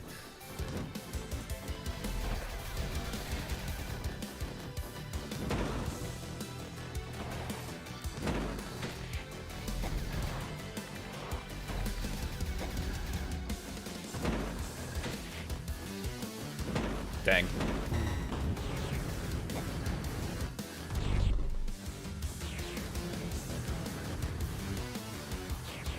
Back away. Get away from me, you fiend. Get away.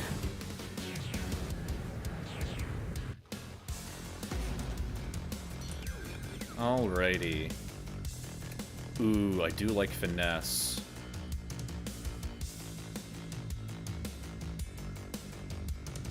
But I think, I don't know, evasive. I am trying to do this weird nail driver build with steel toe, even though I'm not very good at it.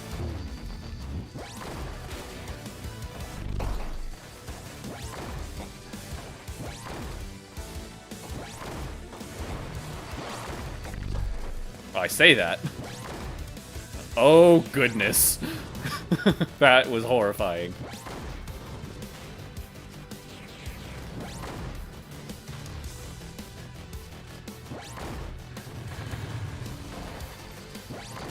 Ah, dang.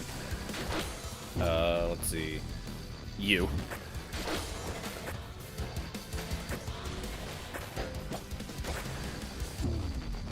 Yeah.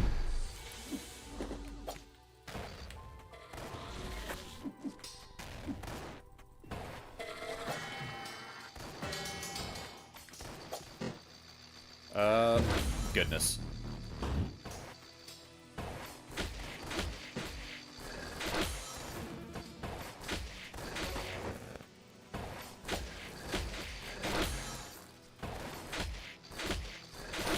There we go. Okay. Spaghettification.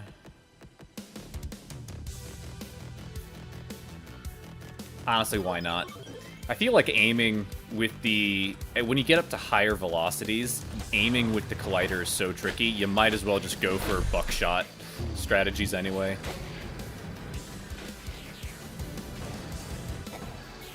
Oh, what's that? What's that deadlift? You can't grapple onto me because you're constantly taking tick damage? Man, that's a shame.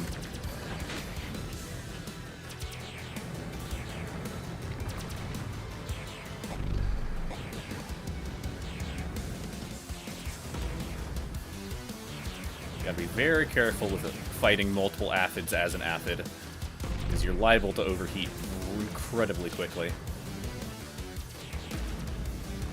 But so are they.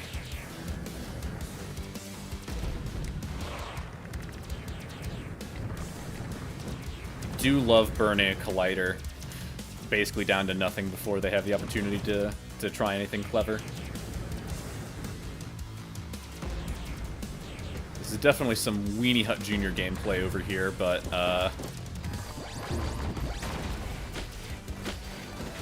sometimes you just need to get a full swap bar back before you can start playing stupid again.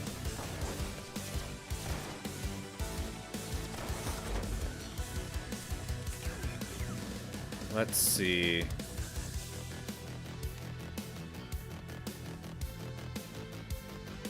Honestly, why not? If the game's gonna keep giving me cool collider upgrades, eventually I'll get the courage to swap into a collider. Okay. That was a little annoying. I got immediately pressed into a corner by 2 collider shields and just couldn't move out of that corner.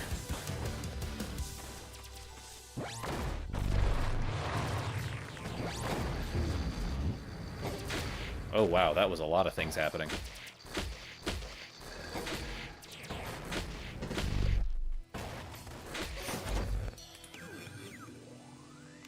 Let's see.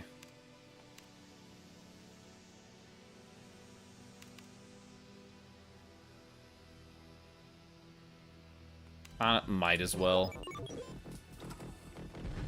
Decrease cooldown on the super stab when you get pierces, or whatever they call impales? Yeah.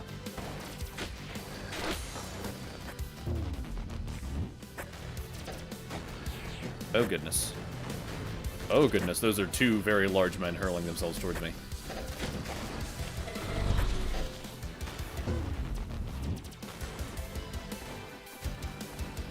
Oh, so I'm just passively firing.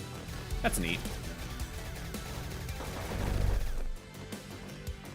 Okay, I think I might have enough collider upgrades to start cooking. Oh, I say that and immediately get surrounded by aphids.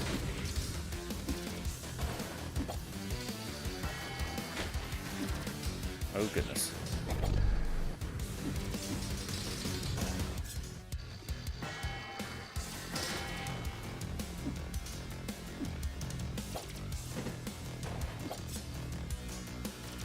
Eh.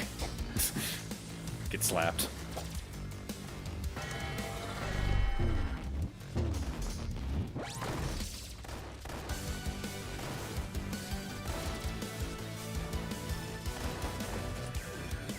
Oh, ooh, internal combustion. I really like this upgrade, even though I also like the true power of the crescent, moon clipped, whatever, blue screen of death, something or other. Right, where am I supposed to go from here? This way? Yeah, this way.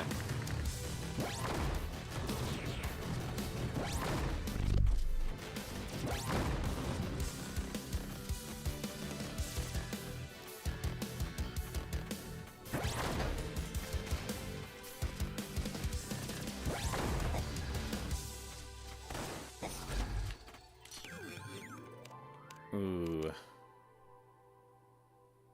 Yeah, go for it. 10 milliseconds, 3 trillion clock cycles, 1 strike. Don't think I don't see you there.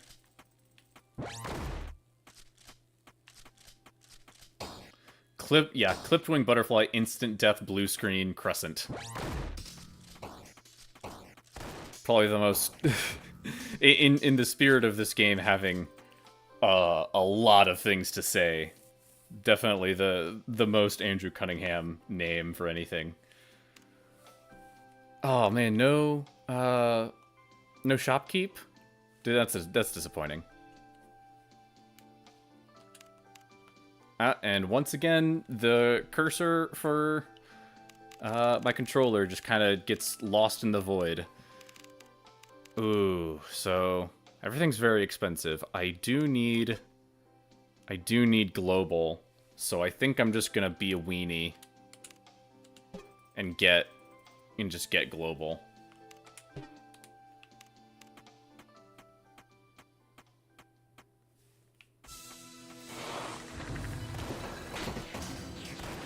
Oh, goodness. Wait a second. Why do I not have... Where's my grapple? Why do I not have grapple? Did the special blue versions of deadlifts just not get grapple at all? What the heck's going on here?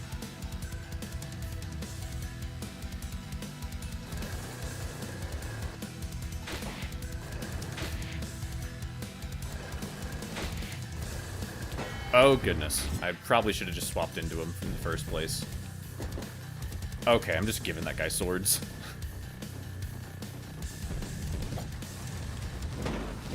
Okay, wow. Got my butt handed to me instantly. Okay, there's something weird going on. I don't have access to my secondaries.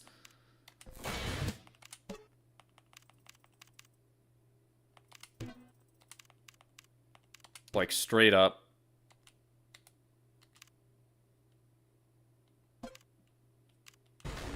There it goes. That is so... Okay. I swear I'm not...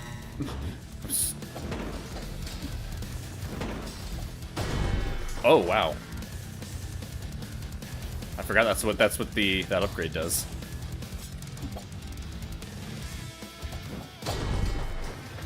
Oh, man, that's so cool. But yeah, that was really weird. For some reason, Nope. For some reason, my ability to use my secondaries just disappeared. I don't know what happened.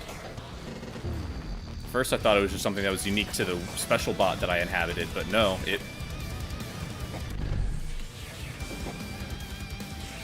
So somehow, in spite of... Okay. Yeah, this guy. Might as well. Okay. See, I don't really know the strategy for how to deal with colliders.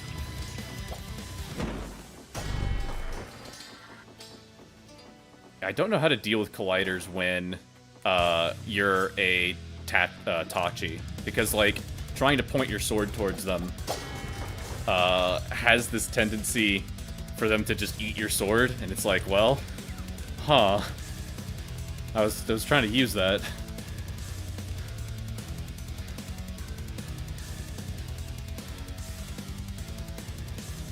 Honestly, yeah, might as well.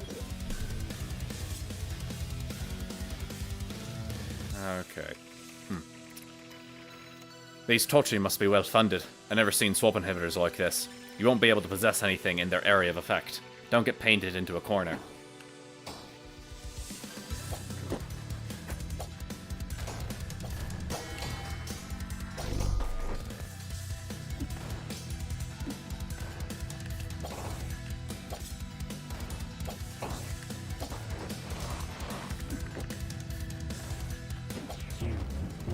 Oh, come on. Let me...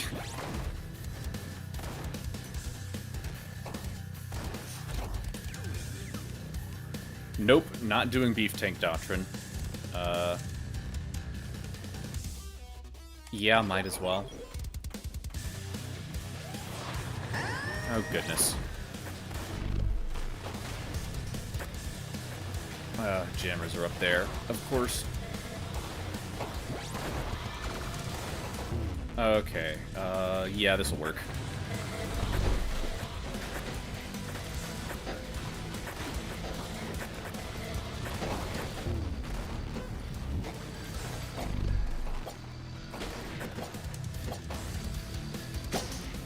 Okay. I swear Wow, a lot of things going on. Sometimes it feels like when I go to do the, Tachi... Hold on, I have it in chat. Clipped wing butterfly instant death blue screen crescent. Whenever I go to do that, sometimes I'll press the button and then my guy will just stand there. And then, yeah, I die. Don't know if there's something I'm doing wrong, or if, like, there's a period of, like, I can get interrupted. If that's the case, then that sucks.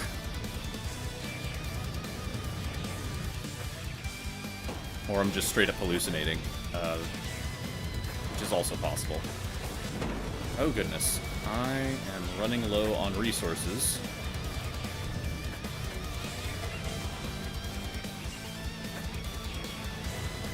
Of course the colliders are the ones playing puppy guard with the frickin' jammer. I swear, colliders are the one bot that, like, I genuinely believe the game is able to use more efficiently than I can. Because, like, their shield is so oppressive.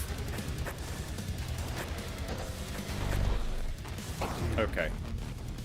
You're kidding me. Please let me swap into... Good enough.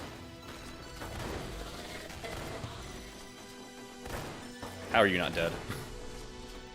Whew.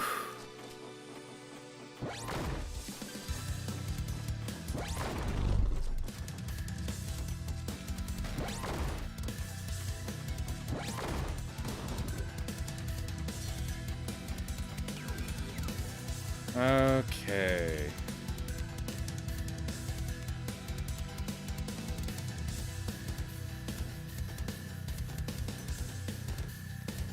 There's a very small buffer period where the Tachi sheathes his sword after the input, but nothing can interrupt it besides the bot dying. I gotcha.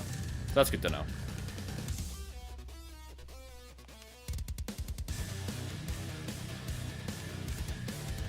Yeah, I don't know what even was the trigger. Like, the trigger for me losing my secondary was weird, but honestly, I'm more curious about, if you saw the just gray screen after the swapped, the jammer, tutorial. Oh. Shoot. Let me... Thank you. So I'm thoroughly out of swap juice now.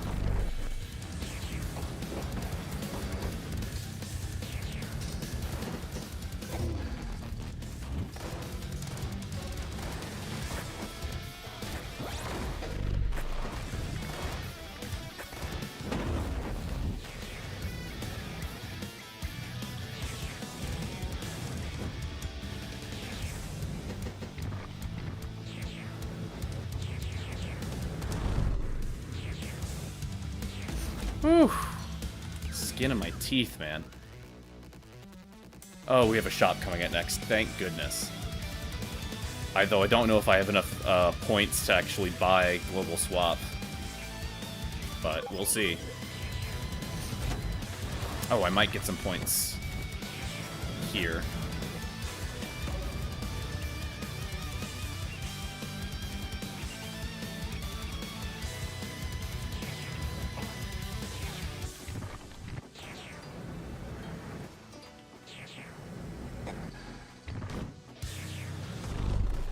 Just play like a weenie. Don't need to be a hero. Yeah, I'll try and send a clip in the Discord about what happened, but it was crazy. Just full soft lock, like just gray screen after the tutorial on jammers.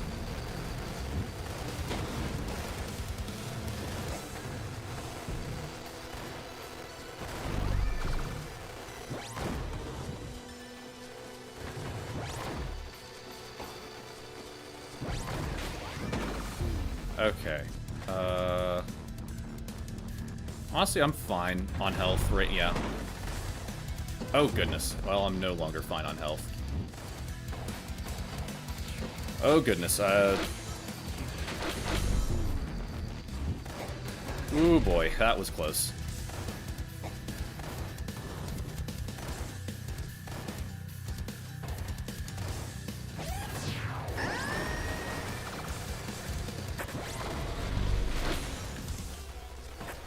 Okay, just get a nail driver. Goodness. Okay.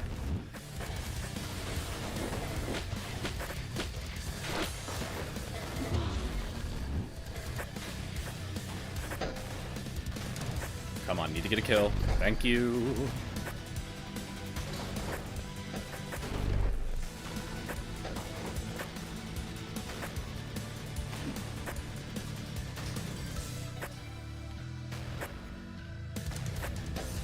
Whew.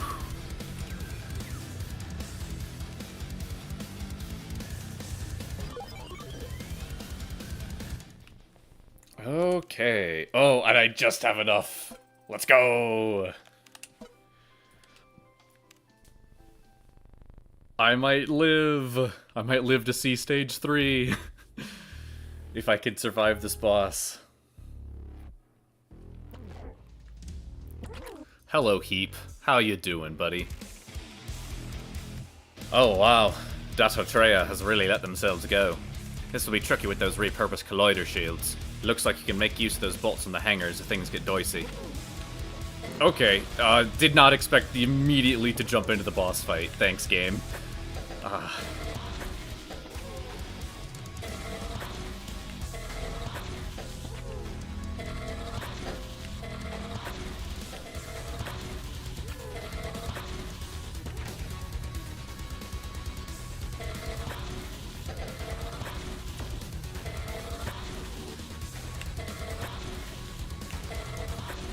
Ooh, man, trying to hit these guys with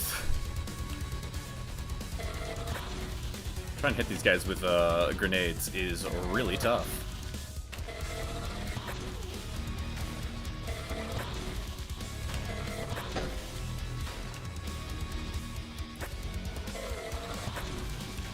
I mean, granted, like, I'm very well equipped to dodge all of their nonsense, but it's only a matter of time before I make a mistake, and I feel like I'm not making enough progress to... Okay. That was good.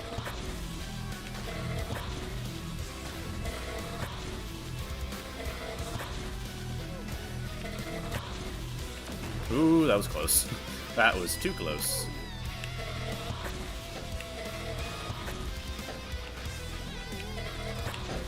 Oh, goodness. Yep.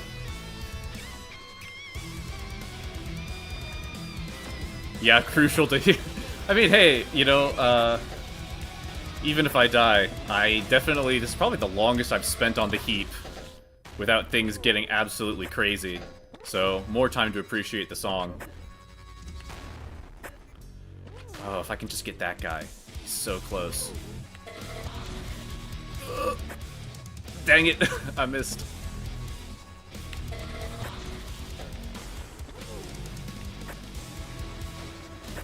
Let's go! Conducing host analysis. It seems like you'll need to sever the connection to the central pillar, that built-in laser mic. Looks like this thing is outfitted with a crane arm too. You should be able to grab bolts off the rack with a secondary to repopulate your available hosts. Okay, let's wait until we find a good aphid to snag. Just wait, just keep it going, keep going, keep going. Actually, I think I like a steel toe. I do have a very stacked steel toe roster.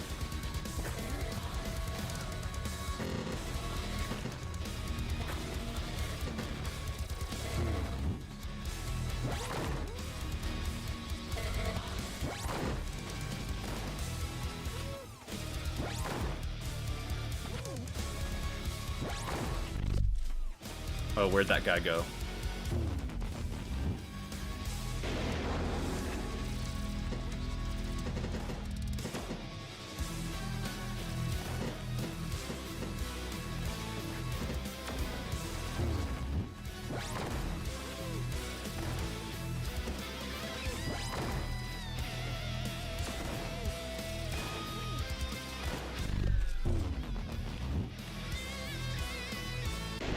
Nice.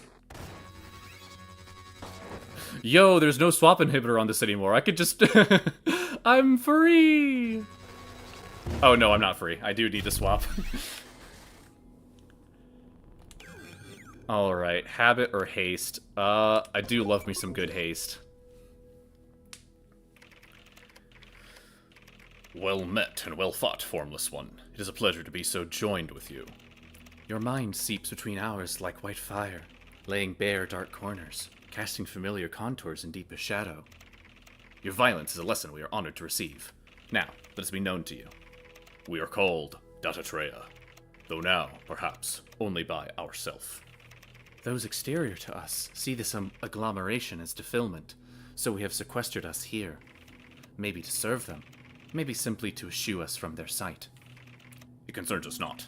This, too, is a place to be, a lesson to learn, though perhaps it is now one learned over long.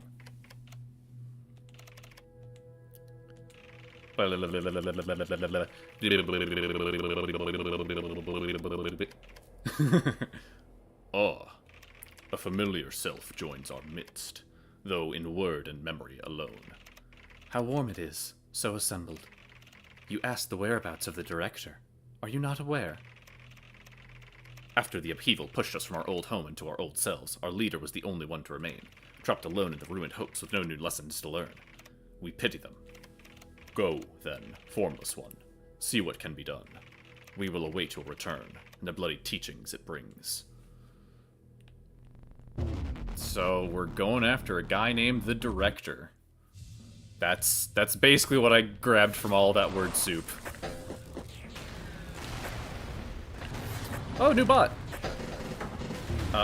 Instantly getting my butt kicked.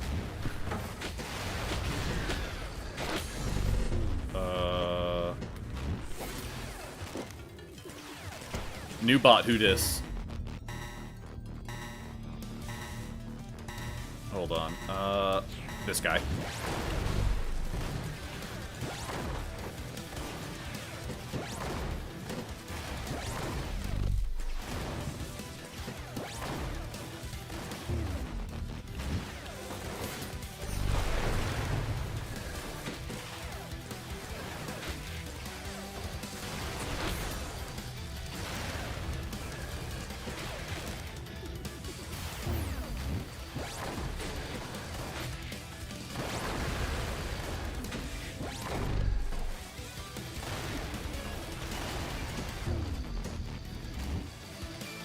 Holy crap, this deadlift has so much health.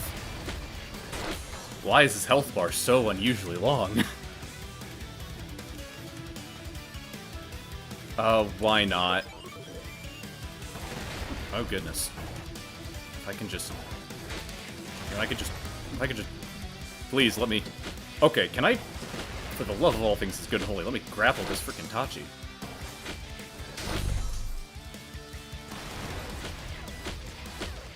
Oh, come on. That's... I call bull. Huh.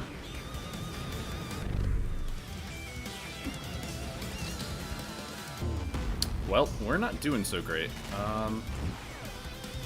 Yeah, let's just go ahead and stay behind this solid barrier and just take some pot shots.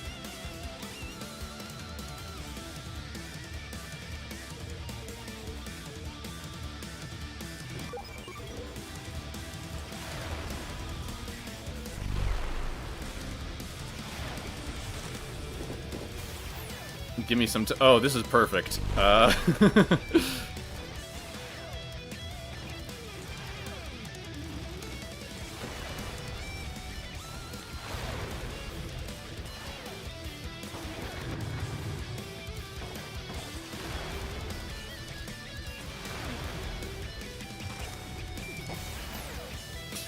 Yeah, we're just being we're weaning up Junior up in here now.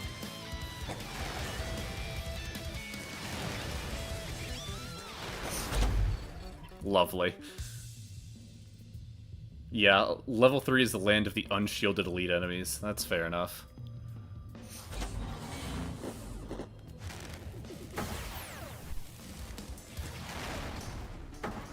Ooh, lots of, like, static shields. That's interesting. Let's actually swap into this guy.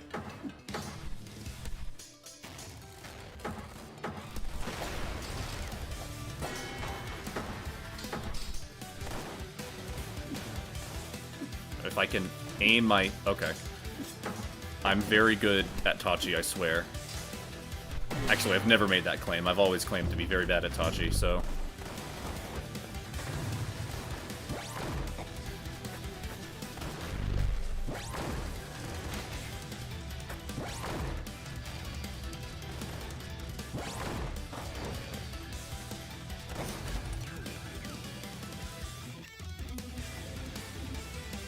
Ooh. 7 bow charge speed. Yeah, why not? That seems like make bow better.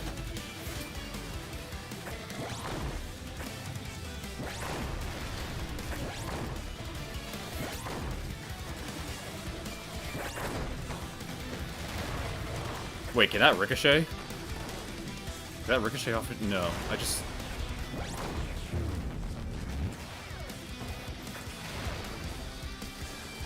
Oh, it can oh, that's wild. That is absolutely wild.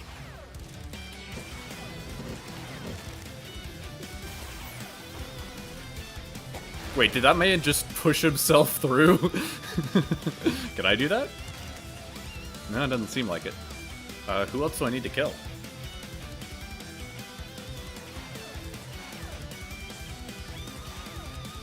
Oh, that guy. Hold on. Can I? Hold on. So it looks like I can only hop in 4 directions if I'm... No, I can hop in 8. Okay. Ooh, but that doesn't feel good.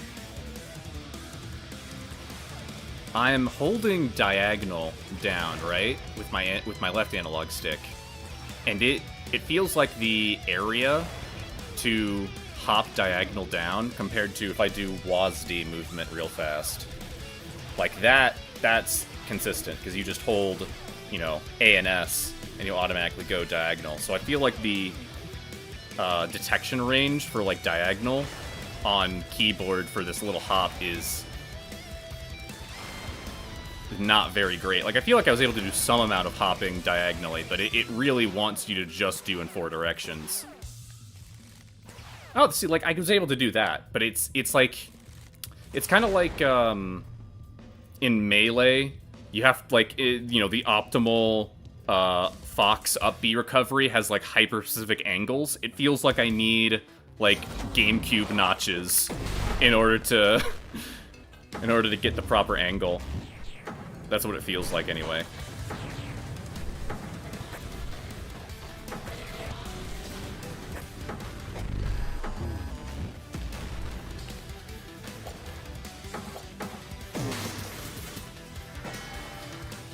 Okay, let's just go ahead and bail.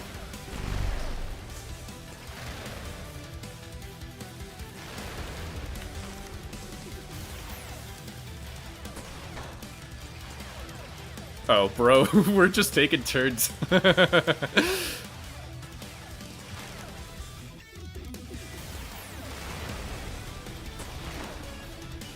Is bro still stuck? But yeah, he is basically stuck. Okay, there he goes.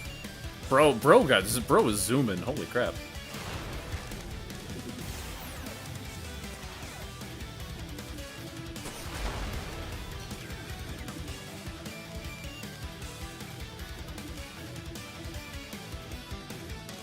Yeah, because I don't really need pellet. I don't need spread reduction when I have the solid slug.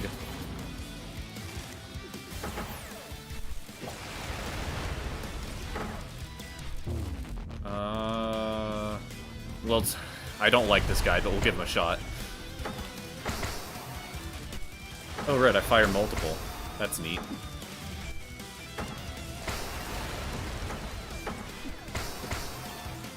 Oh, goodness. So yeah, that did not work at all. I cannot...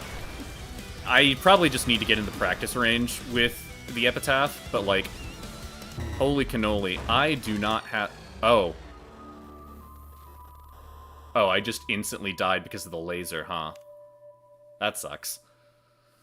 But yeah, what was I saying?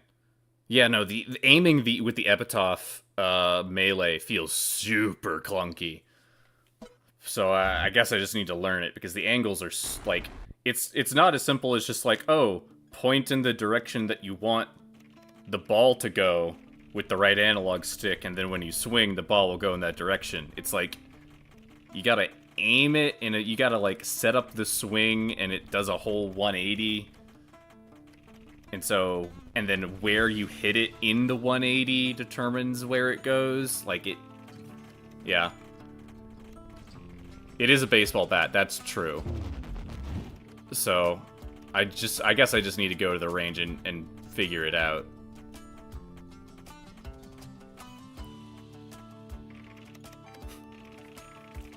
John Steeltoe. So you decided to turn up after all. You're late for your shift. Head out back before transport leaves without you. Hey, Throngler! Hey, John. Have a good shift. Big day today, huh? Boy, Paper Cuttlefish and Zychron Maiden.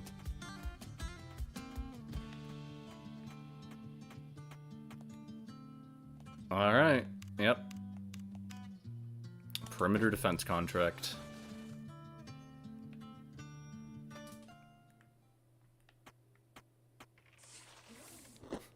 Hey you, Gascat scum! This is Chimpy Cheek territory. Did you forget what happened last time you were trying engine in on turf? We got you outnumbered. Surrender now, we will only rip your arms off. Otherwise we'll be mailing you back to Ash Grove in 5 separate routers.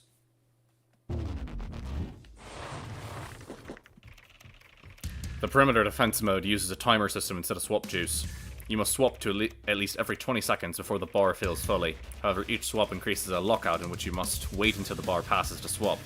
Kills and trick shots lower the lockout. Survive as long as possible.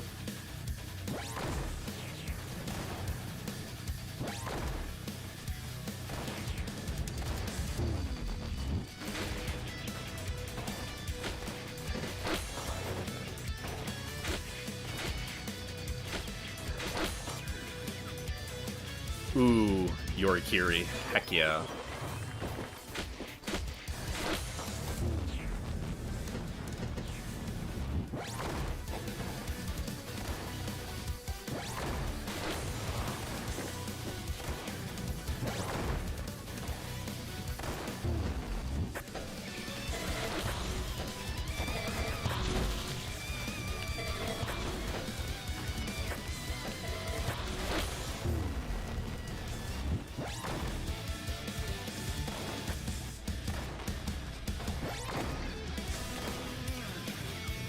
Bulk delivery.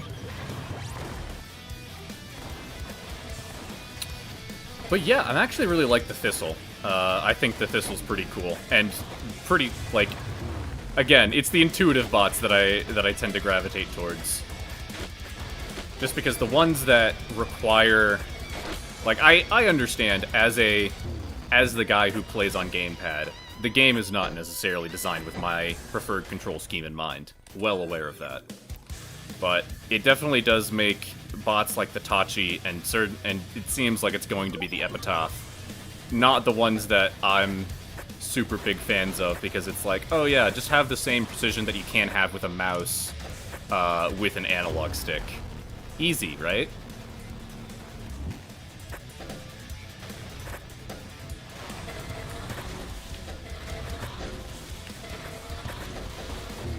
Okay, let's get the deadlift.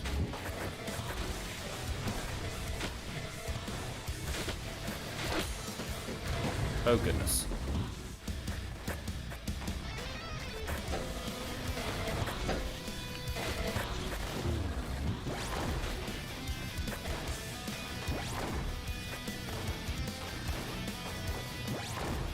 Oh, how can I...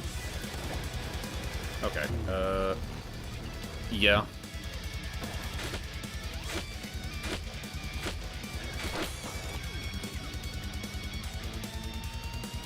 Honestly, yeah, I feel like for survival, just beefing up...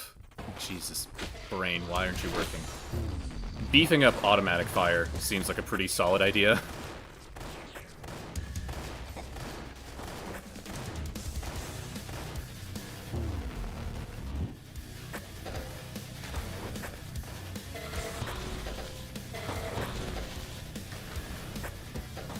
Okay. Ooh, aerated fuel tanks, heck yeah.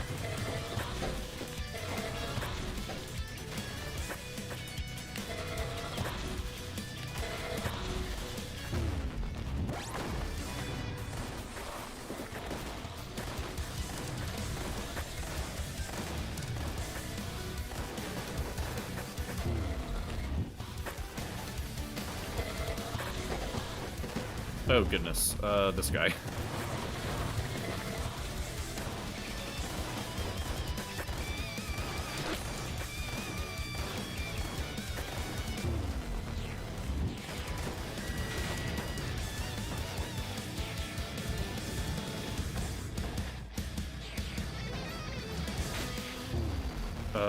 This guy. Just pick the guy with the most amount of health. I'm not really caring about points right now.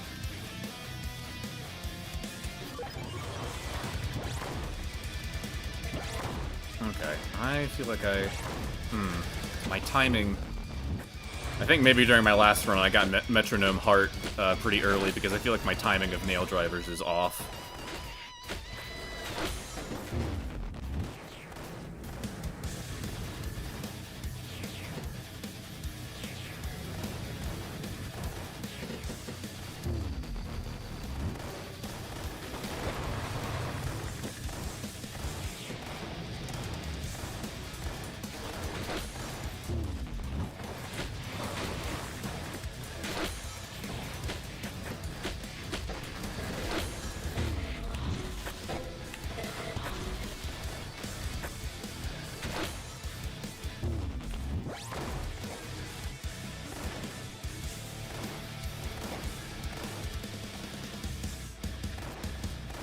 Yeah, unlike Tachi, people also complain about using Epitaph with mouse and keyboard. Well, at least I'm not alone then.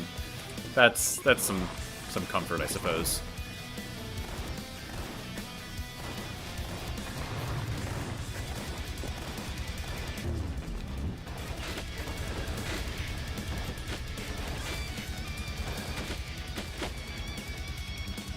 Let's wait a little bit longer and then switch into this guy.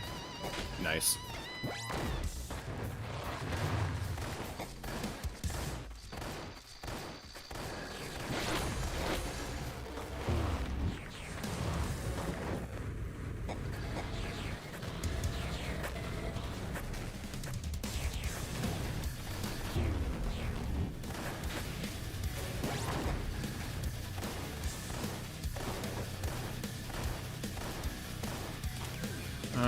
Okay. Yeah, like more pellet damage.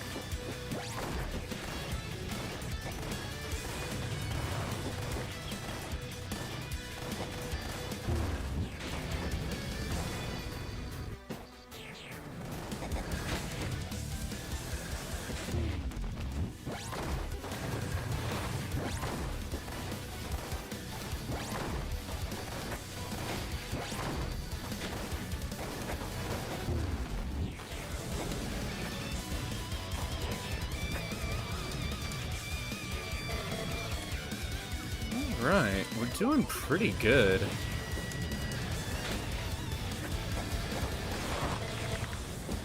I can just survive a little bit longer to get aerated fuel tanks. Nice.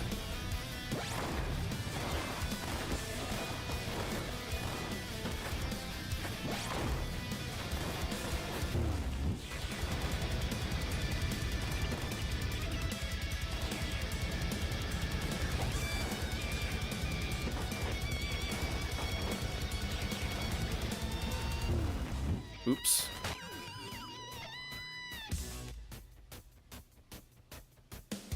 I feel like it's probably not a bad idea to just kind of go all in on Aphid and Steel Toe, because those are the twos that I'm swapping between the most. Oh goodness.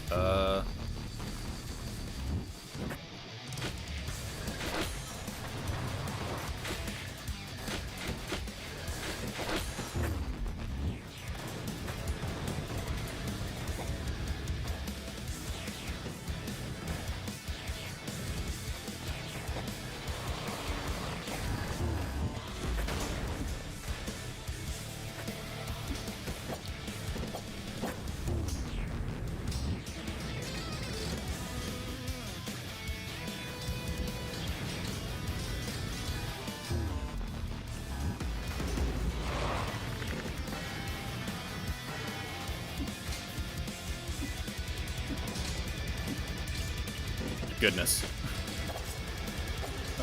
This guy.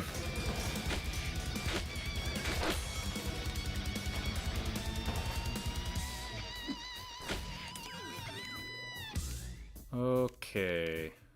I like extra movement speed.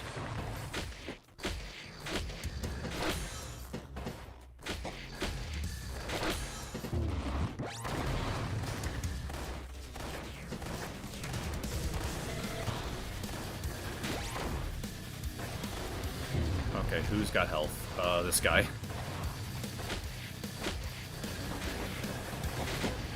Okay, that was a very large... Oh, goodness. Whoa, I'm not dead.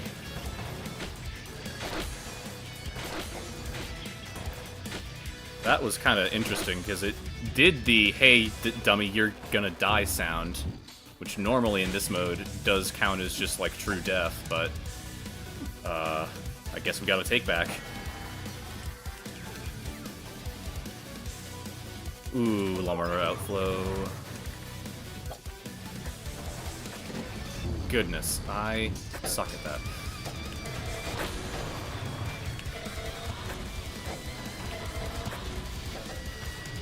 Okay, this guy.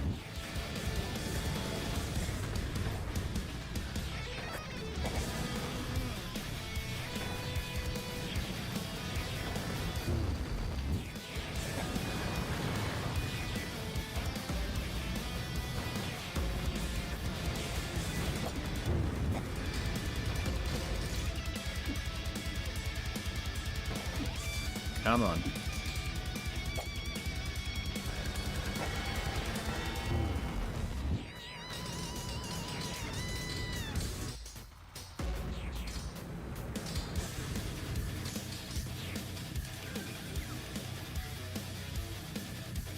Another arid fuel tanks? Why not?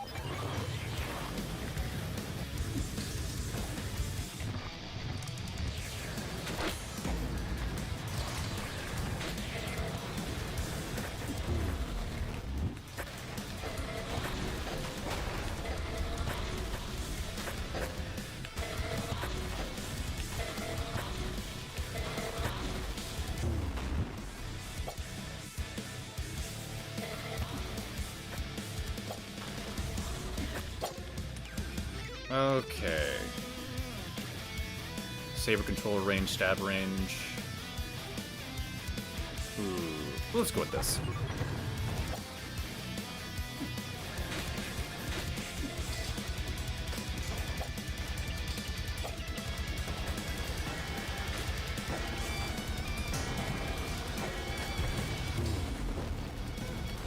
Dang it.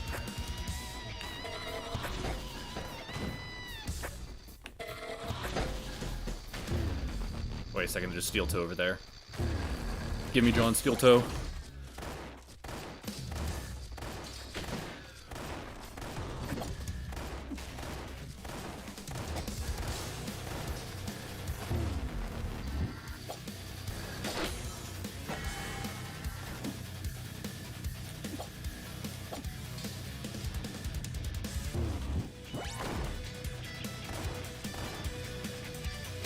Alrighty, wave 15 done. We're actually, this is one of my better runs total, like in period.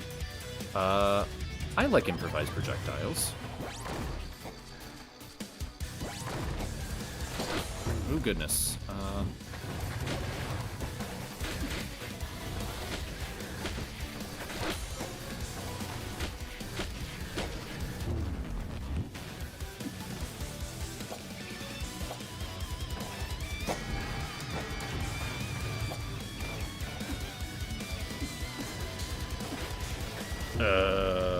This guy.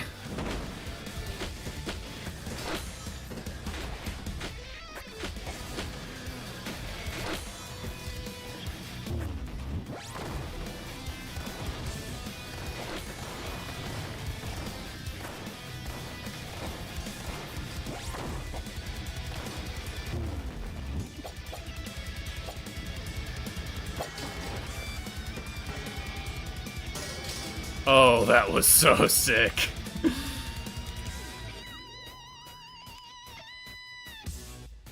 Grenades fragmented to 3 pieces. I don't think I've seen this one before. Is this new?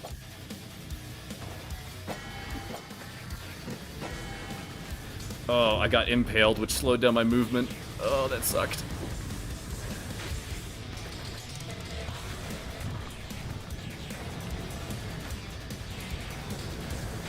Oh, who am I swapping into? This guy.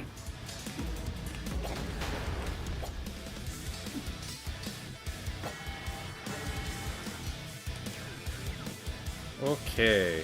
Honestly, I'm really liking... Ooh, but Laminar Outflow. I think we go with Laminar Outflow.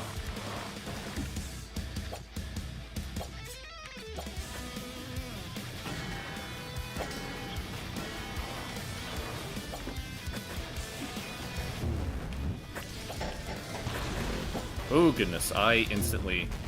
Oh, thank goodness there was one person without a shield. Everyone else had a shield.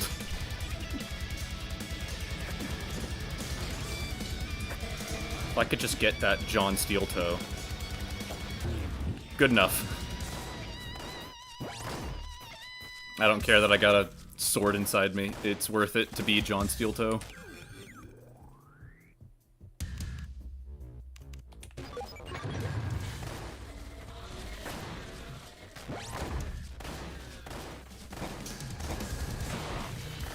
Okay, exit strategy.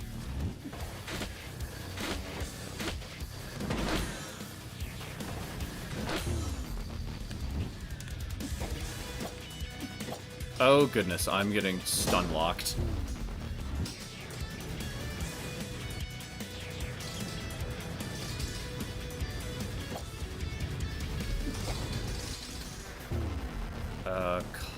Yeah, might as well. Oh goodness, insta died. That sucks.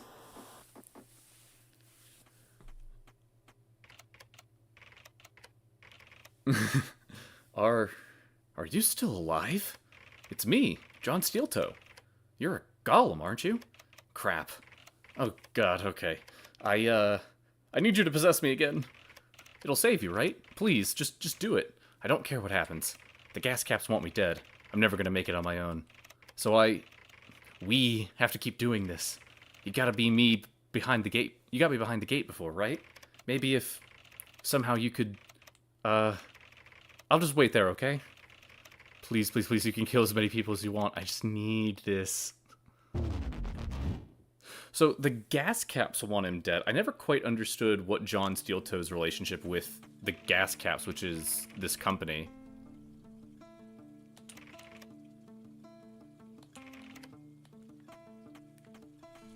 Like, what exactly has he done to have them want him dead? And, like, he went out for a shift and then got captured by a rival gang.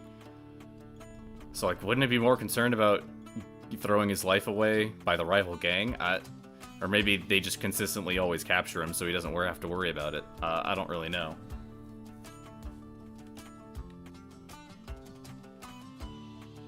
But yeah, I really like that horde, the survival mode. I would like to get good enough at it to get some of those higher. I know at some point, either it's if you hit a high enough,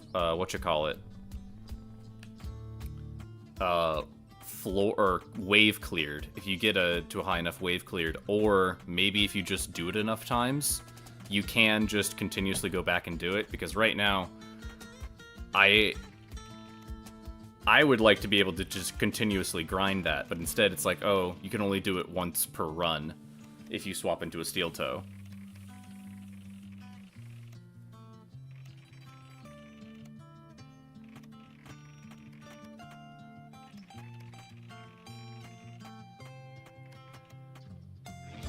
If you complete the Steel Tone storyline. Right, and it's like, I don't know, man. On one hand, I can respect the devs' decision to try and, you know, have people sort of stretch it out a bit, and not want to just grind it out. And, you know, they want to pepper it in with dialogue, and it makes more sense to have it just kind of be incremental, you know, in between runs. I get that. But also, I just kind of want to keep doing it until I get good at it, and then like come back to it whenever I feel particularly bored, rather than being like almost obligated to constantly swap into Steel Toe after every run, just so I can go back and get one more attempt at the thing that I want to master. What? Surprised that I have facets of my life outside of babysitting you? Artificial psychiatry is my day job. You're more of an extra embarrassing hobby. What did you think happened to the bots you walk in here as, anyway? This operation would fall apart pretty quick, unless townsfolk are already used to waking up here with memory loss. That definitely implies that the memory loss is something that happens, that has been going on since before us. Which, I don't know, maybe there's some large implications of that. On one hand, I do kind of want to start spending this stuff. On the other hand, I kind of want the... whatchamacallit? Brain. Please function, brain. I like the bragging rights of being able to beat it without any of the hyperparameters, because some of them really do save your bacon a lot of the time. Like local juice regeneration. Oh my gosh. This thing's awesome. But I kind of want to just keep pressing on and really learn level 3 without having to... Well, you could argue that having the extra safety mats will allow me to stay on level 3 for longer. I don't know. Maybe it's just the Silk Song Hollow Knight challenge run brain rot that has just truly wormed its way in and is never going to let go. But there's some part of me that wants to try and beat this game without any hyperparameters, and then I can start futzing around with it. See, I mean, self-esteem definitely is the one that I was like, oh, if I'm going to make an exception, it's going to be self-esteem. But maybe I don't want an exception. Maybe I just want to press on, because ultimately, I kind of like the balance of everything gets a lot more expensive the further you go in, and your health is something that is constantly draining throughout the process. It's one thing that I really did come to enjoy about, like, Enter the Gungeon, which is the only other roguelike that I've played, like, anything beyond, like, a couple dozen hours. Like, Enter the Gungeon, I've put, like, I don't know, 60 hours into, I'd probably estimate. And I liked how in that game, your health was this sort of, something that was very hard to get back. And I feel like self-esteem kind of trivializes that a little bit of, like, it's just about crawling to the finish line of each level, and then you get reset and you're fine. So, I kind of like not having self-esteem on. It is 11:41. I think I am going to call it here.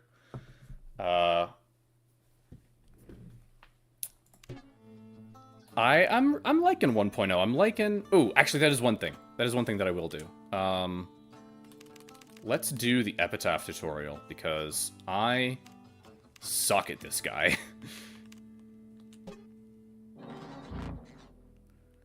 Universal serial... You did it again. Absolute cinema. The USB. That's great. Hold primary fire to ready bat. Release primary fire to swing bat toward aim direction. 30 to 70 advantage, speed dependent. Very strong knockback.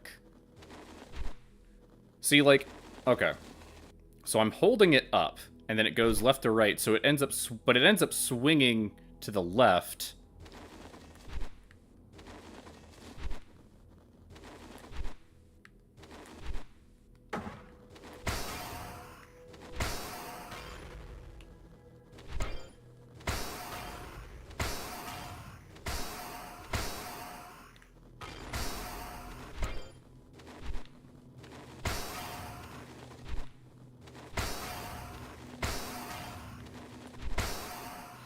Okay, so I think I'm getting a bit of the... You throw it, and then I kind of want to aim upwards and then hook to the left to ensure that I'm swinging. Okay, okay, I think I'm starting to grok it.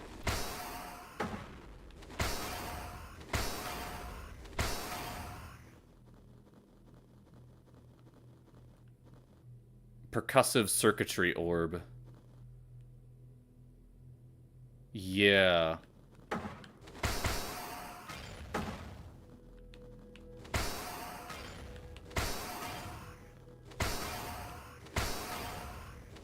Actually, yeah, that actually feels fairly intuitive.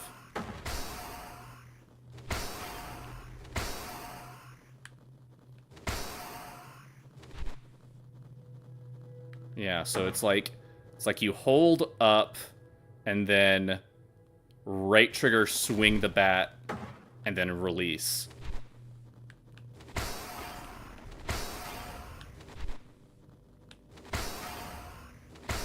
Very Wii Sports. If I wanted it to be Wii Sports, I do have... This controller does have gyro sensors. Maybe I can get Steam inputs to... Oh, that'd be fucked, dude. Imagine if I could try and jerry-rig gyro controls and then toggle it on whenever I switch into an epitaph to try and get, like, a sense of, like, flicking the controller around to swing the bat. That'd be... Oh, that'd be messed up. Percussive criticality orb. Hit orbs into enemies. 30 damage explosion. Fly faster if hit just before reaching the ground. Okay.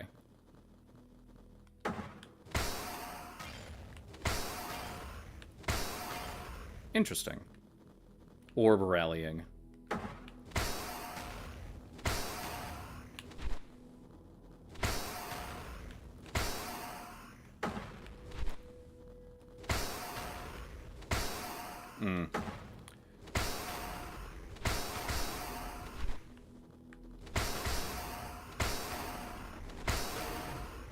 Ah, cool. Okay. Yeah, it definitely feels like you're trying to hook it. So, like, if this thing is below me, instead, like, I think my default is going to try and be to just keep it above me, because that standardizes what I'm having to do with my thumb. But I think that there definitely is some nuance in trying to hook it from different directions. And that's definitely the motion that you're kind of doing. You're rolling your thumb to, like, hook it. Yeah, this is a very weird control scheme, but I'm starting to see the vision here.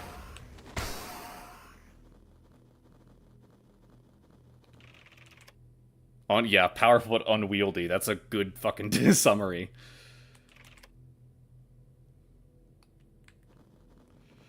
Alrighty.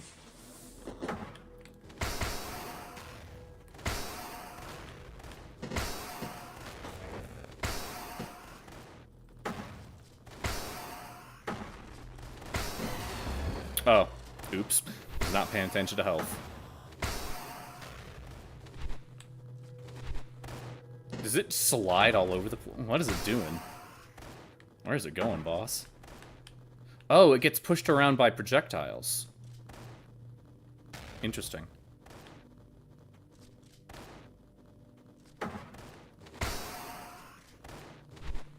Oh yeah, so another melee that deflects bullets. Good to know. I think that's just kind of the default, is that all melees deflect.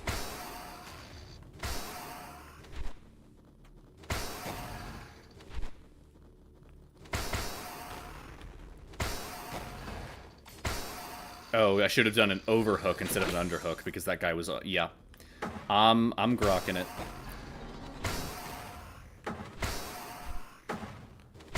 I can rally his rally. Hell yeah. Nice.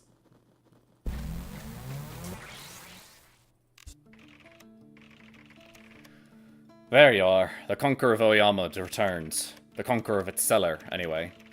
Still pretty good in my books. I think I found a way to accelerate your progress, as long as you're willing to kick things up a notch. You'll have to shift your focus inward. Intangibles, mental gains, self-improvement. Voluntarily performing endless numbers of runs with progressively more unhinged handicaps. That kind of thing. You find I've added a new page to the hyperparameter interface here. I'm calling it the Adversarial Learning Initiative. It provides access to modifiers through which you can intentionally apply stress to your own neural net. This, of course, has no obvious benefit, and is extremely dangerous. But I have a hunch that you'll find it preferable to being bored or stuck.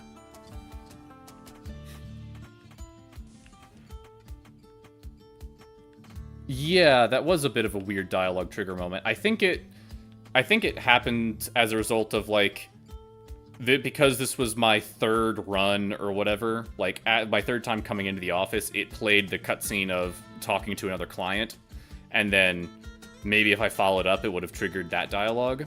But because I went into this, and then the game teleports me back here, it goes, oh, hey, you're back in this location, and there's a dialogue chain waiting. Because I imagine it's kind of like an a queue system. Again, layman's understanding. But yeah. Oh, no. I think I will keep the adversarial learning off until I manage to get a clean run with nothing added, and then I can start futzing around with both. Yeah. But yeah, okay. I no longer despise Epitaph. That's good. In fact, I'll actually go ahead and go to the store, or the painter guy, and see what the new skin is.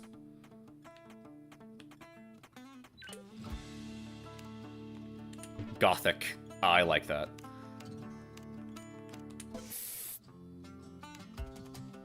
Oh, I also need to get the one for Thistle. Which one do I have? Oh, I just have default for... Yeah. Need to do more things with Tachi. Wait a second. Oh! That was interesting, now that I realize it.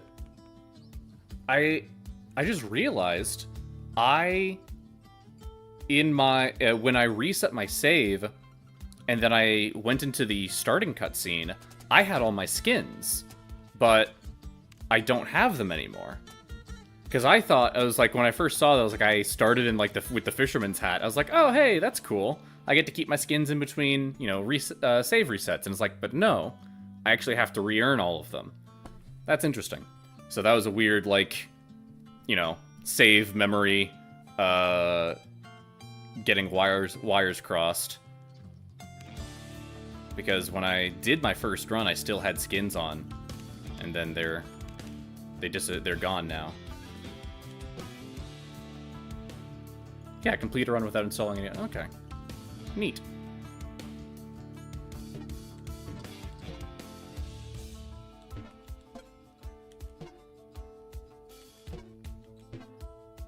So yeah, a good couple of different bugs in this session. So I had the gray screen, which I will try and get a clip of. A weird interaction where my secondaries got disabled. I'll try and find that in the VOD and see what the circumstances were. And then my skins weren't reset upon resetting save. So, more things to report, assuming they haven't already been reported. But yeah, thank you, Tree3, for sticking around with me. Always fun to have someone in chat, but I will call it for the evening. It's weird that this is still showing up. I feel like this should disappear after the first time. But yeah, Random Access Mayhem, very, very fun game. I've put a good amount of hours into it, and I'm excited to see what the ending is, and maybe try and get a better understanding of what all of the dialogue is trying to point towards, instead of just being vague ramblings of nothingness. But in that, we are alike. So, with that all in mind, thank you all for watching. I hope you all have a fantastic night, and take care.